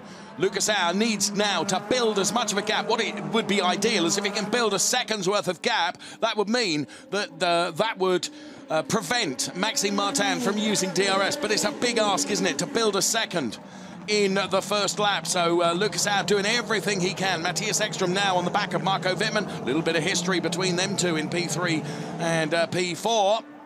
So there goes Lucas Auer leading the race then. And DRS is enabled now. Yeah, but let's not forget Lucas Auer was behind Maxime Martin in the previous lap, so now Lucas Auer can still use the DRS. It's now in these laps where Maxime Martin can profit of the DRS. So, but really good braking maneuver from Lucas Auer into the corner. We see also in the back now Nico Müller going the inside line of Luc Duval. Luc Duval getting a better exit, inside line for the Scheller S's. Timo Glock, a spectator of the whole situation. Outside line for both. Timo Glock also tried on the outside of Luc Duval. Well done. Timo does go through there. We're on board with Timo Glock. The race being led by Lucas Auer. The clock is counting down. We've got 21 minutes and a few seconds remaining in this race. Looked like everyone got conscious of the crash and we had a really clean restart of the race. Yeah, I think it was right to have a one-by-one behind the safety car restart then. Maxime Martin with he's nearly done it. Look, Lucas Auer is nearly. He's got 8 tenths between himself and Maxime Martin. So Lucas Auer now on the back of Marco Wittmann. That's the battle for P3. The final podium place is between Marco Wittmann and Matthias Ekstrom.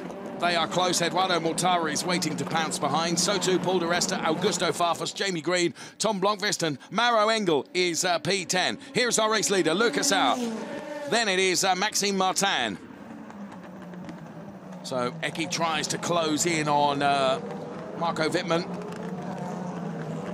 around that turn. The car's onto the concrete. And here comes Lucas Auer. It was 8/10 last time. It's 8/10 this time. He hasn't quite got Maxime Martin out of the DRS window. And there you can see Maxime Martin able to close considerably.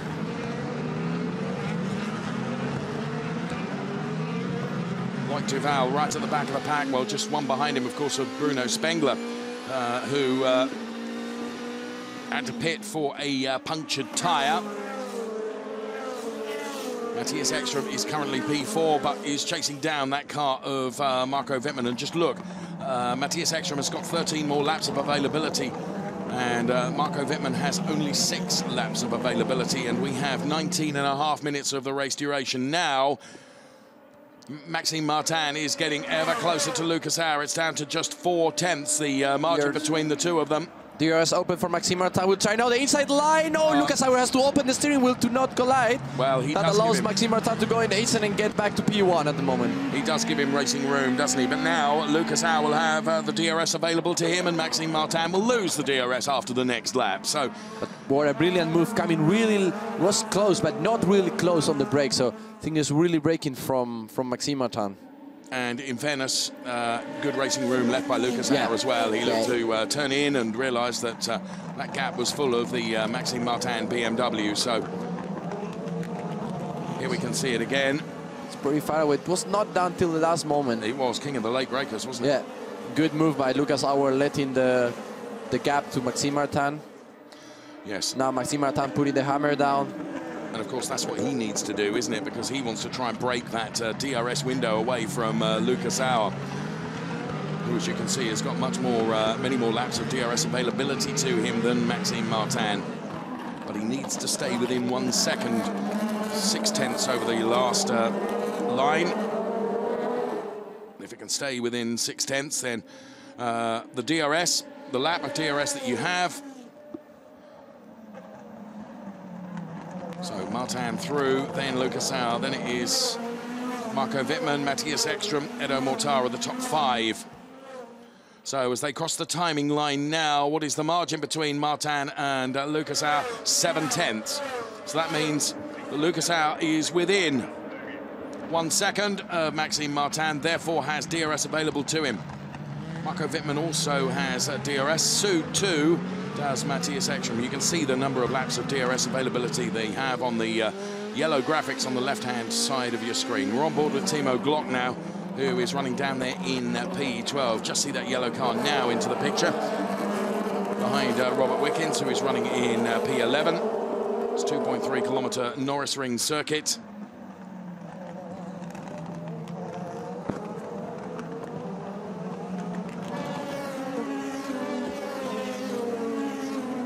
So the car's absolutely flying around this track.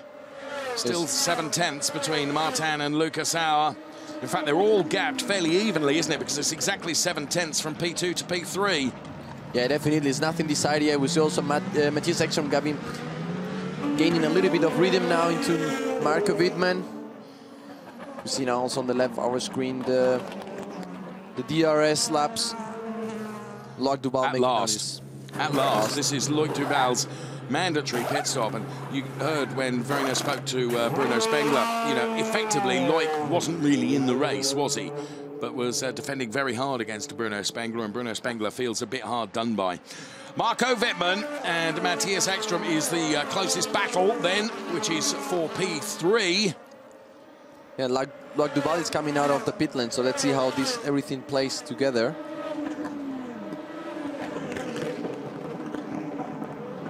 So they all break, and Matthias Ekström all on the back of Marco Wittmann. So they're all going to approach the Loic Duval car, who, let's remind us, is going to be out on cold tyres, so he's going to be slow relative anyway.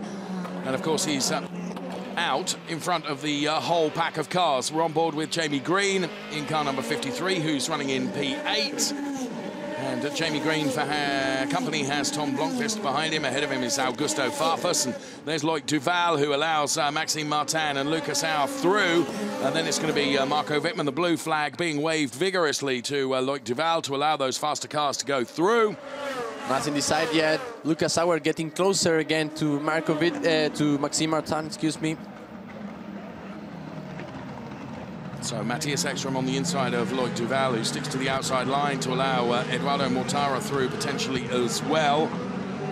Blue flags being waved. Now, the one that's out of DRS already is Jamie Green, look, who's down there in P8. That will make him very vulnerable potentially to Tom Blomqvist, because Jamie Green, the graphics for Jamie Green have gone red. That means that Jamie Green is out of DRS.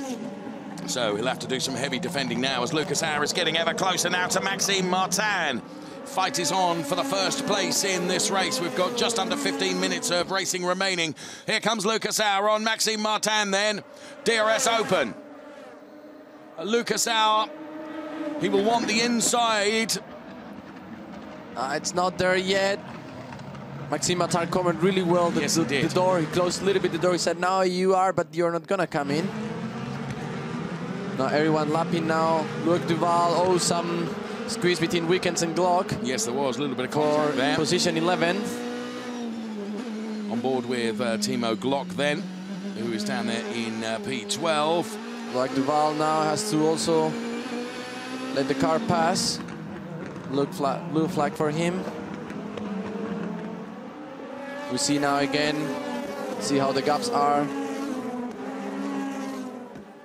Oh, DRS open again for Lucas. Yes. So Lucas now. And again, he's not close enough. He's not close enough. I think he didn't open DRS this lap. He's maybe waiting, but he has 11 laps to go, so he can pretty much use DRS every lap. Yes. So Loic Duval and Bruno Spengler goes past the all-green Loic Duval car. We're on board with Jamie Green, who is in P8, and Jamie Green is the driver with no DRS availability at all, which I think does make him vulnerable to Tom Blomqvist behind him. So this time around, Lucas Auer really needs to get onto the back of Maxime Martin. There is Matthias Ekstrom and Marco Wittmann. They're running P3 and P4. Again, I'm not convinced that Lucas Auer is close enough, even with the DRS availability to him. Maxime Martin. Oh, better first corner for Lucas Auer. You see now Wickens having passed Maro Engel. Maro Engel, also Timo Glock can use the chance. Some power always steer for Maro. Back end of the car really sideways, didn't it? Here comes Nico Muller on Maro Engel now. Maro Engel in the number 63 Mercedes-Benz, and Nico Muller in the Audi behind. And there, Timo Glock and the number 63 car of Maro Engel. So it's 3 for P1 at the moment, isn't it, between Martin Auer and Marco Wittmann. Really equal difference for all three cars. Lucas always braking a little bit later, approaching on the brakes. Maxime Martin a little bit better on the exit. It's Matthias Ekstrom, the one which is losing a little bit the pace on the group. Maro Engel goes on the inside of Nico Muller, side by side. Yeah, he made it. He gets the position back. So Spengler then to P12. Now Spengler has got no DRS either because his graphic has turned red, so he's out of DRS. And Nico Muller is behind the Maro Engel car, and Loic Duval is now chasing down Nico Muller. It was a hard race for Nico Muller. He was starting really on the front end.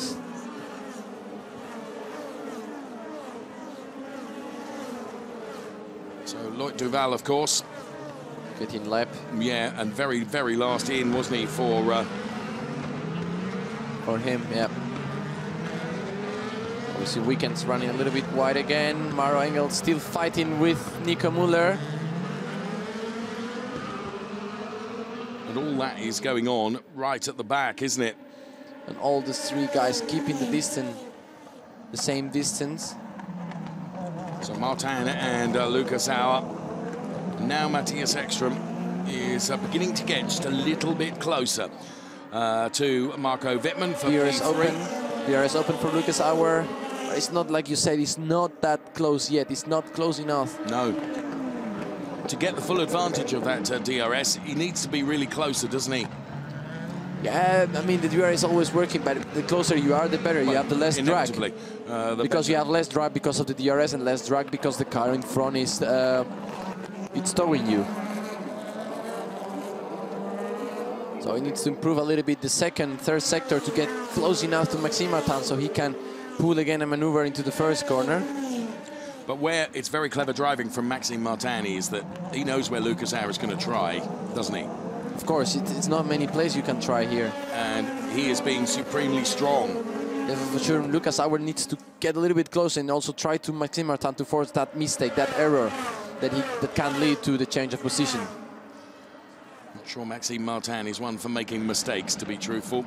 So hugs the inside. Lucas Auer tries to get closer. For my money, the battle for P3 is just a little bit closer. Augusto Farfus ahead of Jamie Green. We can see from this high shot then there the Paul de Resta car, which is running in P6. The order is as on the screen left-hand side for you. Martin leading from Lucas Auer, Marco Wittmann, Matthias Ekstrom, Edo Mortara, the top 5 as they go through the turn once again and head towards the timing line. Here comes Martin again. It's Martin's exit from the final turn is superior to Lucas Auer. He's able to get the power down and get the traction out of that corner, and that's where Lucas is failing to be able to capitalize and get close enough. Yeah, especially the first sector is really strong, Maxime Martin. Now we see Lucas a little bit closer, I think, out of the corner 1. But the lap before, looking at the sector 1 is the best sector for Maxime Martin. Yes. And he's allowing to open a gap that even if Lucas is approaching a little bit in sector 2, is not enough to be close.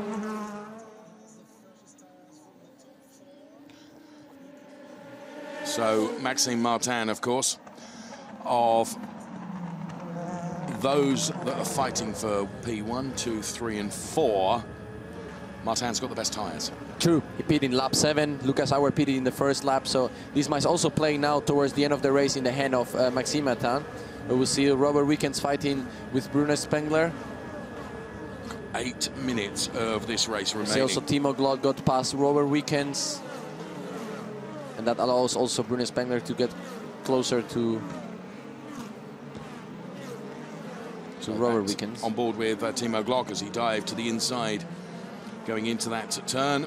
Oh, car number 63 under investigation, infringement of radio communication. That's Maro Engel. So confirmation of that under investigation, infringement of radio communication on the screen. And again, Martin just with those slightly fresher tyres and better traction out of that turn, he's able to deny Lucas Auer getting anywhere close enough to be able to try a move. And look at the DRS lap availability. We've got 7 minutes of the race left, 7.75 for the top 3. Matthias Ekstrom is just not quite able to reel in Marco Wittmann either for the P3 position. Of course, once he's reeled him in, he's got to get past him as well. And history of physical overtaking maneuvers between the two of them from earlier in the race. Yeah, we see that the lap times are so equal. Now both Maxime Martin and Lucas Auer are doing PB, personal best in second sector, 14.5. The gap is always 0.5 seconds, 0.6 seconds. We see now the message that that in radio infringement from Martin. There's a mistake from Martin. He ran just a bit wide. That allowed Lucas Auer to get a little bit closer. Apologies to you, you were talking, but he did run just a bit wider, but he's able to save it. Bruno Spengler. Yeah, we see now Maxime Martin lost 2/10 on the first sector, so this might be now the difference, 0.2 seconds, yeah, but again, 0.4 seconds to Lucas Auer. So let's see now if Lucas Auer get that chance to use the DRS on the start-finish line. Oh, Lucas Auer really close to the wall.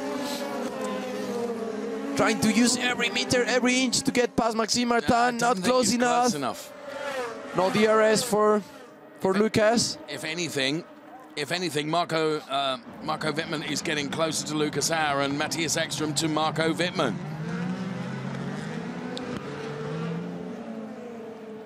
So, of course, what Lucas Auer really wants is a mistake from Maxime Martin, and for him to be able to take advantage of that. But at the moment, I just don't see it coming, although around the turn just a few moments ago, felt that Maxime Martin ran wide, but again, Lucas Auer wasn't close enough to be able to capitalize on that perhaps marginal error. You have 5 minutes to go, around 5 to 6 laps. Yeah. So there, our race leader, Maxime Martin. There is P2, Lucas Auer. P3 is Marco Wittmann, and P4 is Matthias Ekström. And as you said, just look at the gaps between them. So similar, isn't it? Oh, really close now. Lucas Auer on the brake. Maxime Martin better exit. Goes earlier on the power. We'll see now if Lucas Auer can chip some tenths away in the second sector to get closer and closer to Maxime Martin to try to dive in the inside in that first corner, that grounded corner. And you start the overtake setup, don't you? Personal best sector for Lucas Auer in sector 1, 1/10 quicker than Maxime Martin. He lost 2/10 now in sector 2. And you see, as soon as you lose that aerodynamic of the car, the tires need to play a role. But if your tires are pretty old, like Lucas Auer has, he has all the race on his back. They are not there. You cannot use this extra thing. This I think where Lucas Auer is struggling so much to get so close to get closer to Maxime Martin. And what he doesn't want to do, of course, is make himself very, very vulnerable to Marco Wittmann, because P2 finish is going to be better than P3, isn't it? Yeah, of course. Or effectively, potentially, rather, P4. Yeah, Marco Wittmann has not, let's say, not a lot to lose. He goes more for podium position, and Lucas is more thinking for sure on the points. Yes, of course. He needs to get some bang of point home. But Marco Wittmann can't get close enough to Lucas Auer either to push Lucas Auer. So, and this is the point that I'm making. The one that seems to be able to make a little bit of progress is Matthias Ekström, who is P4 at the moment. So here they come to complete another lap. We're into the final 3.5 minutes of this race. And what a race it has been. Hans-Jürgen Abt then on the pit wall there. Of course, he's urging on his driver, Matthias Ekström, who is P4. Oh, Lucas Auer is having some power oversteer out of the Grundig hairpin. That's a consequence of tyre degradation, isn't it? Of course. Jens Marquardt then from BMW. You can see his driver, Marco Wittmann, leading this race from Lucas Auer, P2. Maxime Martin leading this race. Lucas Auer, P2. Marco Wittmann is P3. Then it's Matthias Ekström, P4. Edo Mortara is another one that's just not really been able to get enough speed to join this group. So 2.5 minutes of this DTM race, which was punctuated by a race stoppage earlier on. The crash which involved Gary Paffett and Mike Rockenfeller. Latest information we have is that Gary's suffering from bruising, and we think Mike Rockenfeller is okay as well. We saw them both out of the cars. But let's focus on the final 2 minutes of this race then. Martin, Auer. Then it's Wittmann, then it is Matthias Ekström. Do you know what, Alex? I don't see this changing. I really don't see this changing. I think Martin has got the measure of it. I think Lucas Auer has got absolutely nothing to throw at that BMW ahead. Position as pretty fixed. Can be now a mistake of one of the driver that can lead it to change of position, but it looks that they are pretty solid in their positions, pretty solid in the rhythm. Yep. No major difference, no situations. Can be some locking tires, someone running wide. I agree with you that we see the positions pretty solid. Solid rhythm of Maxime Martin, keeping his distance. Lucas Auer was also keeping his distance with Marco Wittmann, respectively to Matthias Ekström. Don't see it changing, really I don't. 7/10 the margin between Martin and Lucas Auer. It's another 7/10 between Auer and Wittmann. Oh, look at this! We're waiting for a mistake. Drift on the entry of the last corner for Lucas Auer, which lets Maxime Martin get closer than ever to him. So open DRS to defend for Lucas, open the DRS to attack for Marco Wittmann. Will he try to dive into the inside in the first corner? Well, no, tries on the outside, but those tires of Lucas Auer are not in the best moment. Try the switchback, maybe better traction for Marco Wittmann. Well, Lucas Auer doing everything he can to defend this P2 position. That mistake has allowed Marco Wittmann to get within fighting distance. He's got this lap and another one to try and hold on to this. What's left of this lap and the next one. See Here now, it look, is. the braking, drifting. The car is sliding, isn't it? Completely sliding. So Lucas Auer now is very, very vulnerable to Marco Wittmann. But that also allows Matthias Ekström to get quite close to Marco Wittmann. It all plays into the hands of Maxime Martin, who's able to escape up the road. And of course now Lucas Auer doesn't have the DRS anymore to defend because he lost his gap to Maxime Martin. So defending now on the inside. Oh, too wide. Marco Wittmann get the inside line, making better traction. So now look, maybe he will try to stick on the outside into entry of the Schiller S.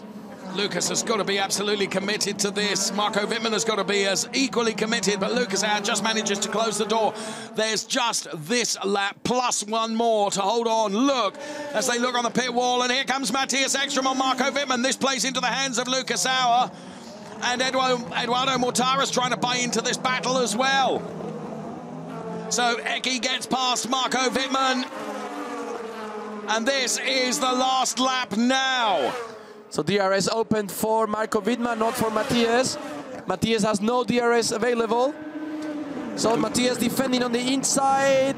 Marco stay on the outside, locking some tires for Marco Wittmann. Here comes Matthias Ekström trying to wrestle away P2 position from Lucas Auer. Lucas Auer can breathe a sigh of relief. Martin is up the road in the lead, but the fight is on. Matthias Ekström's car slides. He's got Marco Wittmann right behind him. Lucas Auer seems to have escaped scot-free. Jens Marquardt from BMW looks on. What can Marco Wittmann do? Edo Mortara is there as well. Here comes Marco Wittmann. There's a touch between them. Ekström, we'll see Mortara will take advantage. Edo Mortara could end up...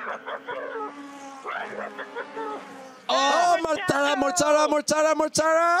Three abreast. I think it's for Mortara. Mortara get it.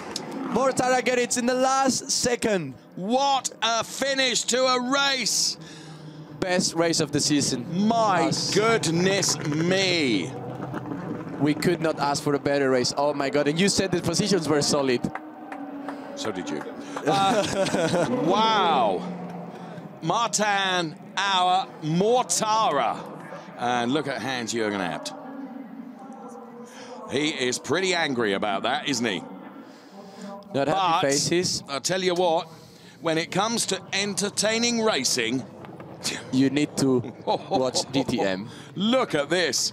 Try, of course, Marco Wittmann tried his last possibility in Mortara, just keep his racing line and get a better traction. It's on the inside line now. It's often the best place to be, isn't it? Look, three side by side.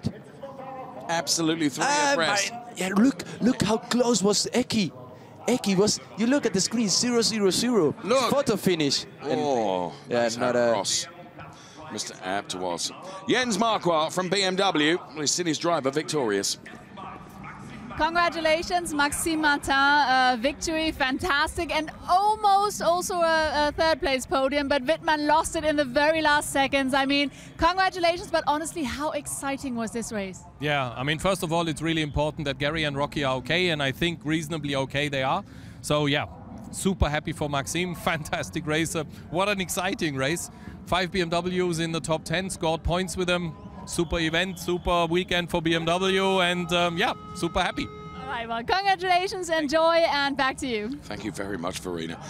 Wow, what an extraordinary finish. Maxime Martin takes the win from Lucas Auer. Eduardo Mortara taking P3. The incident between car number 5 and car number 11 is under investigation.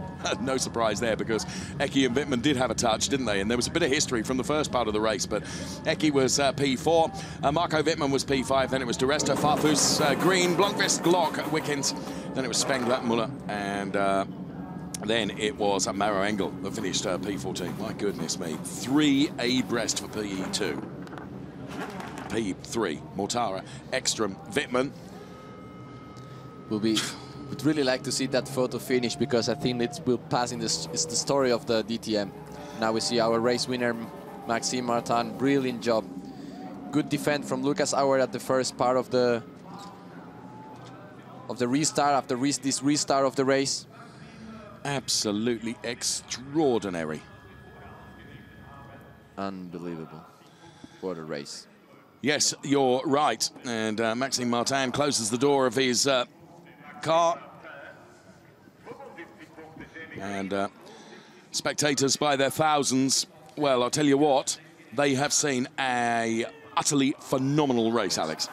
We couldn't ask for any better. Just so sorry for Gary Peffert and Mike Rockenfeller. Yes, of course, and we wish them well. And this second place yesterday, Lucas Auer lost quite a lot of pace in the championship. We see now the points he go back in the fight. So we have now Matthias Ekström with 89 points leading the championship, and Lucas Auer 2 points behind, 87. And we did so close, so close. Absolutely amazing. There is Lucas Auer then.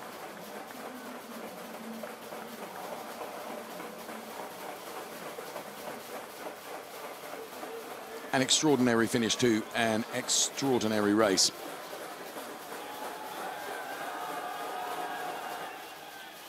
And here in replay then.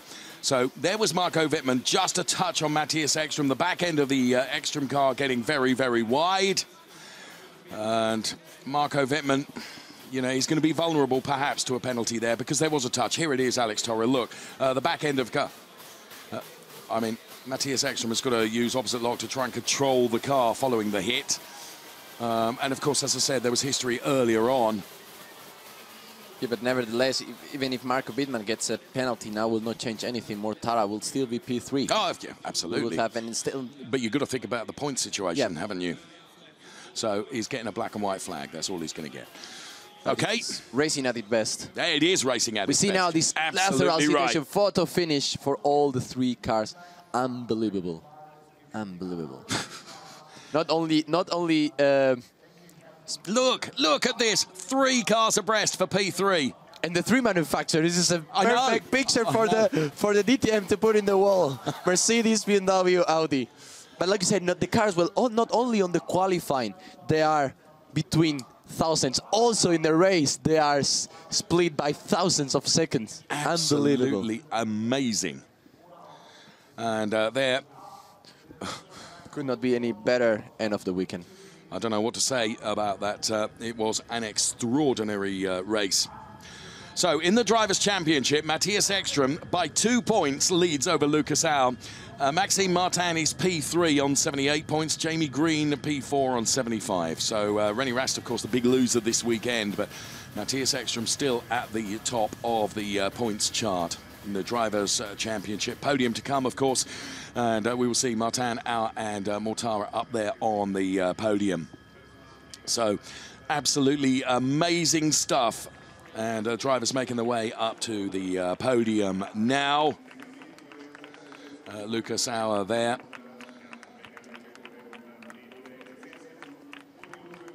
Taking on some water, and deservedly so.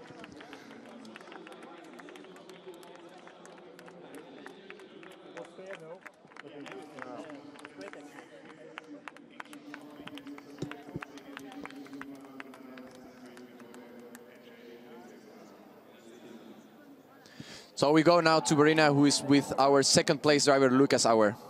Lucas, congratulations. What a fight, what a race. Second place. In restart, you were P2, then you overtook Martin once, but then you lost it again. But how does it feel, second place in this fantastic, crazy race? It was mega crazy. I'm really exhausted, actually. In the last 10 laps, I got such a bad cramp.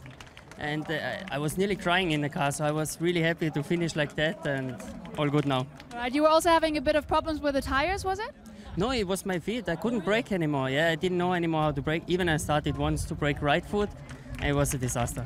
Oh dear, but second place, fantastic. So congratulations and enjoy the feeling on the podium. Thank you very much. Back to you. I'm going to try to grab the other drivers in just a bit. Thanks, Verena. Yeah, exactly what Lucas said. It's a feeling I also had in the car, experience I had. When you had a cramp, you cannot brake, and we brake with the left foot. We are used to brake with the left foot. I also had to say, I tried what Lucas Auer did, try with the right, but once you are used to brake with the left foot, it's really, really hard to have a feeling to brake with the right foot. And now we know also why Lucas Auer did a small mistake that allowed Marco Wittmann and Matthias Ekström get close to them and put him in a position where he was struggling to defend that second position. So it perhaps was not the tires that we were predicting as we were watching the race. When we see now Gerhard Mortara delighted also by the third position in the last second, I would say, of the race, last corner. We could not ask for a better race. could even have been 1 to 3. I mean, if you look at this race. See now the BMW enjoying some ice cream after super weekend for them. Sorry? The three cars finished the race and a lot of crashes. Huh?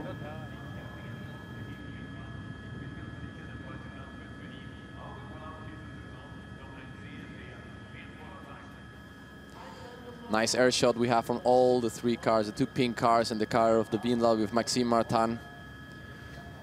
All the public can now come close finally down onto the racetrack, touch that tarmac.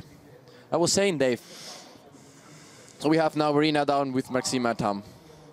Yes, congratulations, Maxime. What a fantastic race. Victory. You've got to be absolutely happy because it was such a crazy race. Yeah, crazy race, definitely. But starting from P7, winning the race is just amazing. I had a really good start. Beginning of the race was awesome, and yeah, at the end also. So perfect pit stop from the team. P3 in Budapest, P2 yesterday, P1 today. So 3 podiums in a row, 3, 2, 1. It's just amazing. And you're the 3rd in the championship. That's great too. Amazing. I didn't know. Fantastic. All right, well, off you go onto the podium. Congratulations to a very, very happy Maxime Martin. Well, you've just made his day, Verena. You've told him where he is in the championship, and he's delighted about that. As he said, he didn't know. Oh, my goodness me. And cramp for Lucas Auer. I mean, really. Talk about drama, Alex. Everything has been thrown at this race. Yes, like I was saying before. Now we see Maxime Martin enjoying his maiden win. First win of the season for him. I also had a cramp when I was racing, like exactly how you feel. You also try to brake right foot, but you don't have, as a driver, when you have the feeling with the left foot, you don't have it. So there we have the drivers making their way up onto the podium then, and there is Eduardo Mortara. He didn't think he was going to be P3, did he? No, I mean, to be any fair. moment. It was like I was saying, the last corner, last second, he got away with it. Unbelievable race. Okay, it's time for the national anthem for Maxime Martin.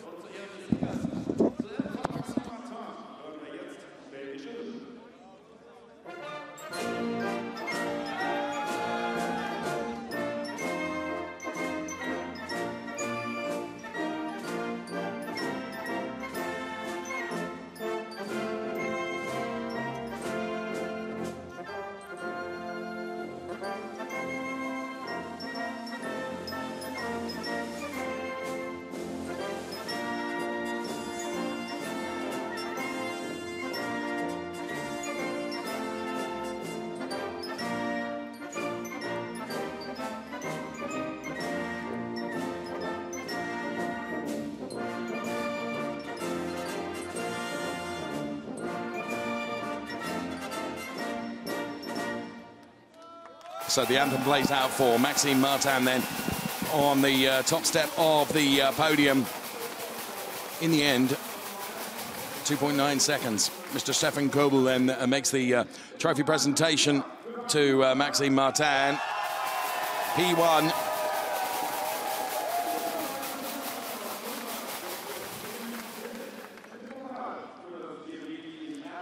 Dr. Clemens Gzell then makes the trophy presentation to the team.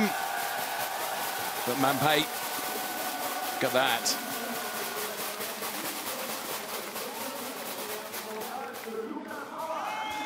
Lucas Auer gets his trophy from the free skier then, making the trophy presentation to Lucas Auer.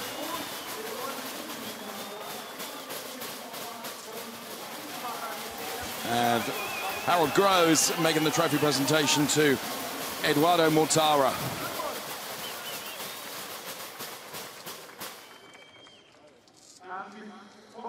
They all pose together for the photographs on the top step of the podium. And then, with all the photos done and dusted, everyone getting absolutely covered.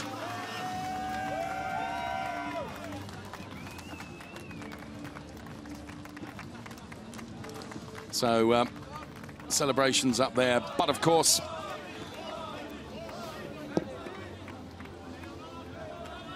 they all take it on board.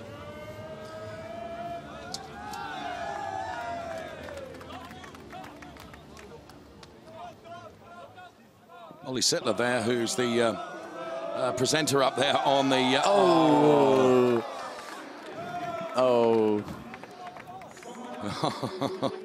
Well, Edo Mortara then, it was P3 for him. Whatever must he think, Verena? Well, I'm going to find out. Edo, what a fantastic race for you. I mean, starting from P13, but then the restart in the last 16, even further back. And then in the last seconds, you were causing for a lot of nervousness from everybody. You made it so exciting in the last seconds, and third place must feel almost like victory for you. Oh yeah, I mean, when you start from P16, I mean, for sure, you know, you're not expecting to finish on the podium. Saying this, I mean, you know, it's Norisring, and you never know what to expect here. And I mean, I could see that yesterday I had good race pace. Unfortunately for us, you know, the qualifyings at the moment are not really working perfect. But normally in the race we're always like really quick. And I could see that the guys in front were fighting really hard, and I was just waiting for my moment. I could see what was happening actually in the last corner. Prepared it very nicely and had a good timing, so perfect. And do you feel like you now really arrived with Mercedes-Benz? To be honest with you, not. We still need to work quite a lot, but I mean, for sure, you know, this podium will give us like a lot of like confidence. It will boost us a little bit, and I think that it was like very good to finish on the podium. Now we're going to work even harder, and we're going to find the solutions for sure. All right, thank you very much, Edo, and back to you guys. Thank you very much, Verena. Interesting there, the honesty from Edo. He says, yeah, it's not quite there yet. I mean, he's taken a P3 today as we see the celebrations for Maxime Martin then, who did a great job, didn't he? P1, some 2.9 seconds ahead of Lucas Auer, and then Edo Mortara taking that P3 place. DTM, absolutely extraordinary. This place is extraordinary as well. The Norisring, where it never fails to deliver entertainment, that's for sure. There's Uli Fritz. And let's go back down to Verena right now. So thank you so much to the commentators, and what a spectacular race today. What a fantastic race weekend here at the Norisring. We know Norisring gets crazy, but that it gets this crazy, well, you never know. In the DTM, anything is possible, and we're hoping for just an exciting race weekend in 3 weeks in Moscow. So we hope you're going to be there as well. See you then, and hear the highlights of the weekend, of the day, and enjoy. Go!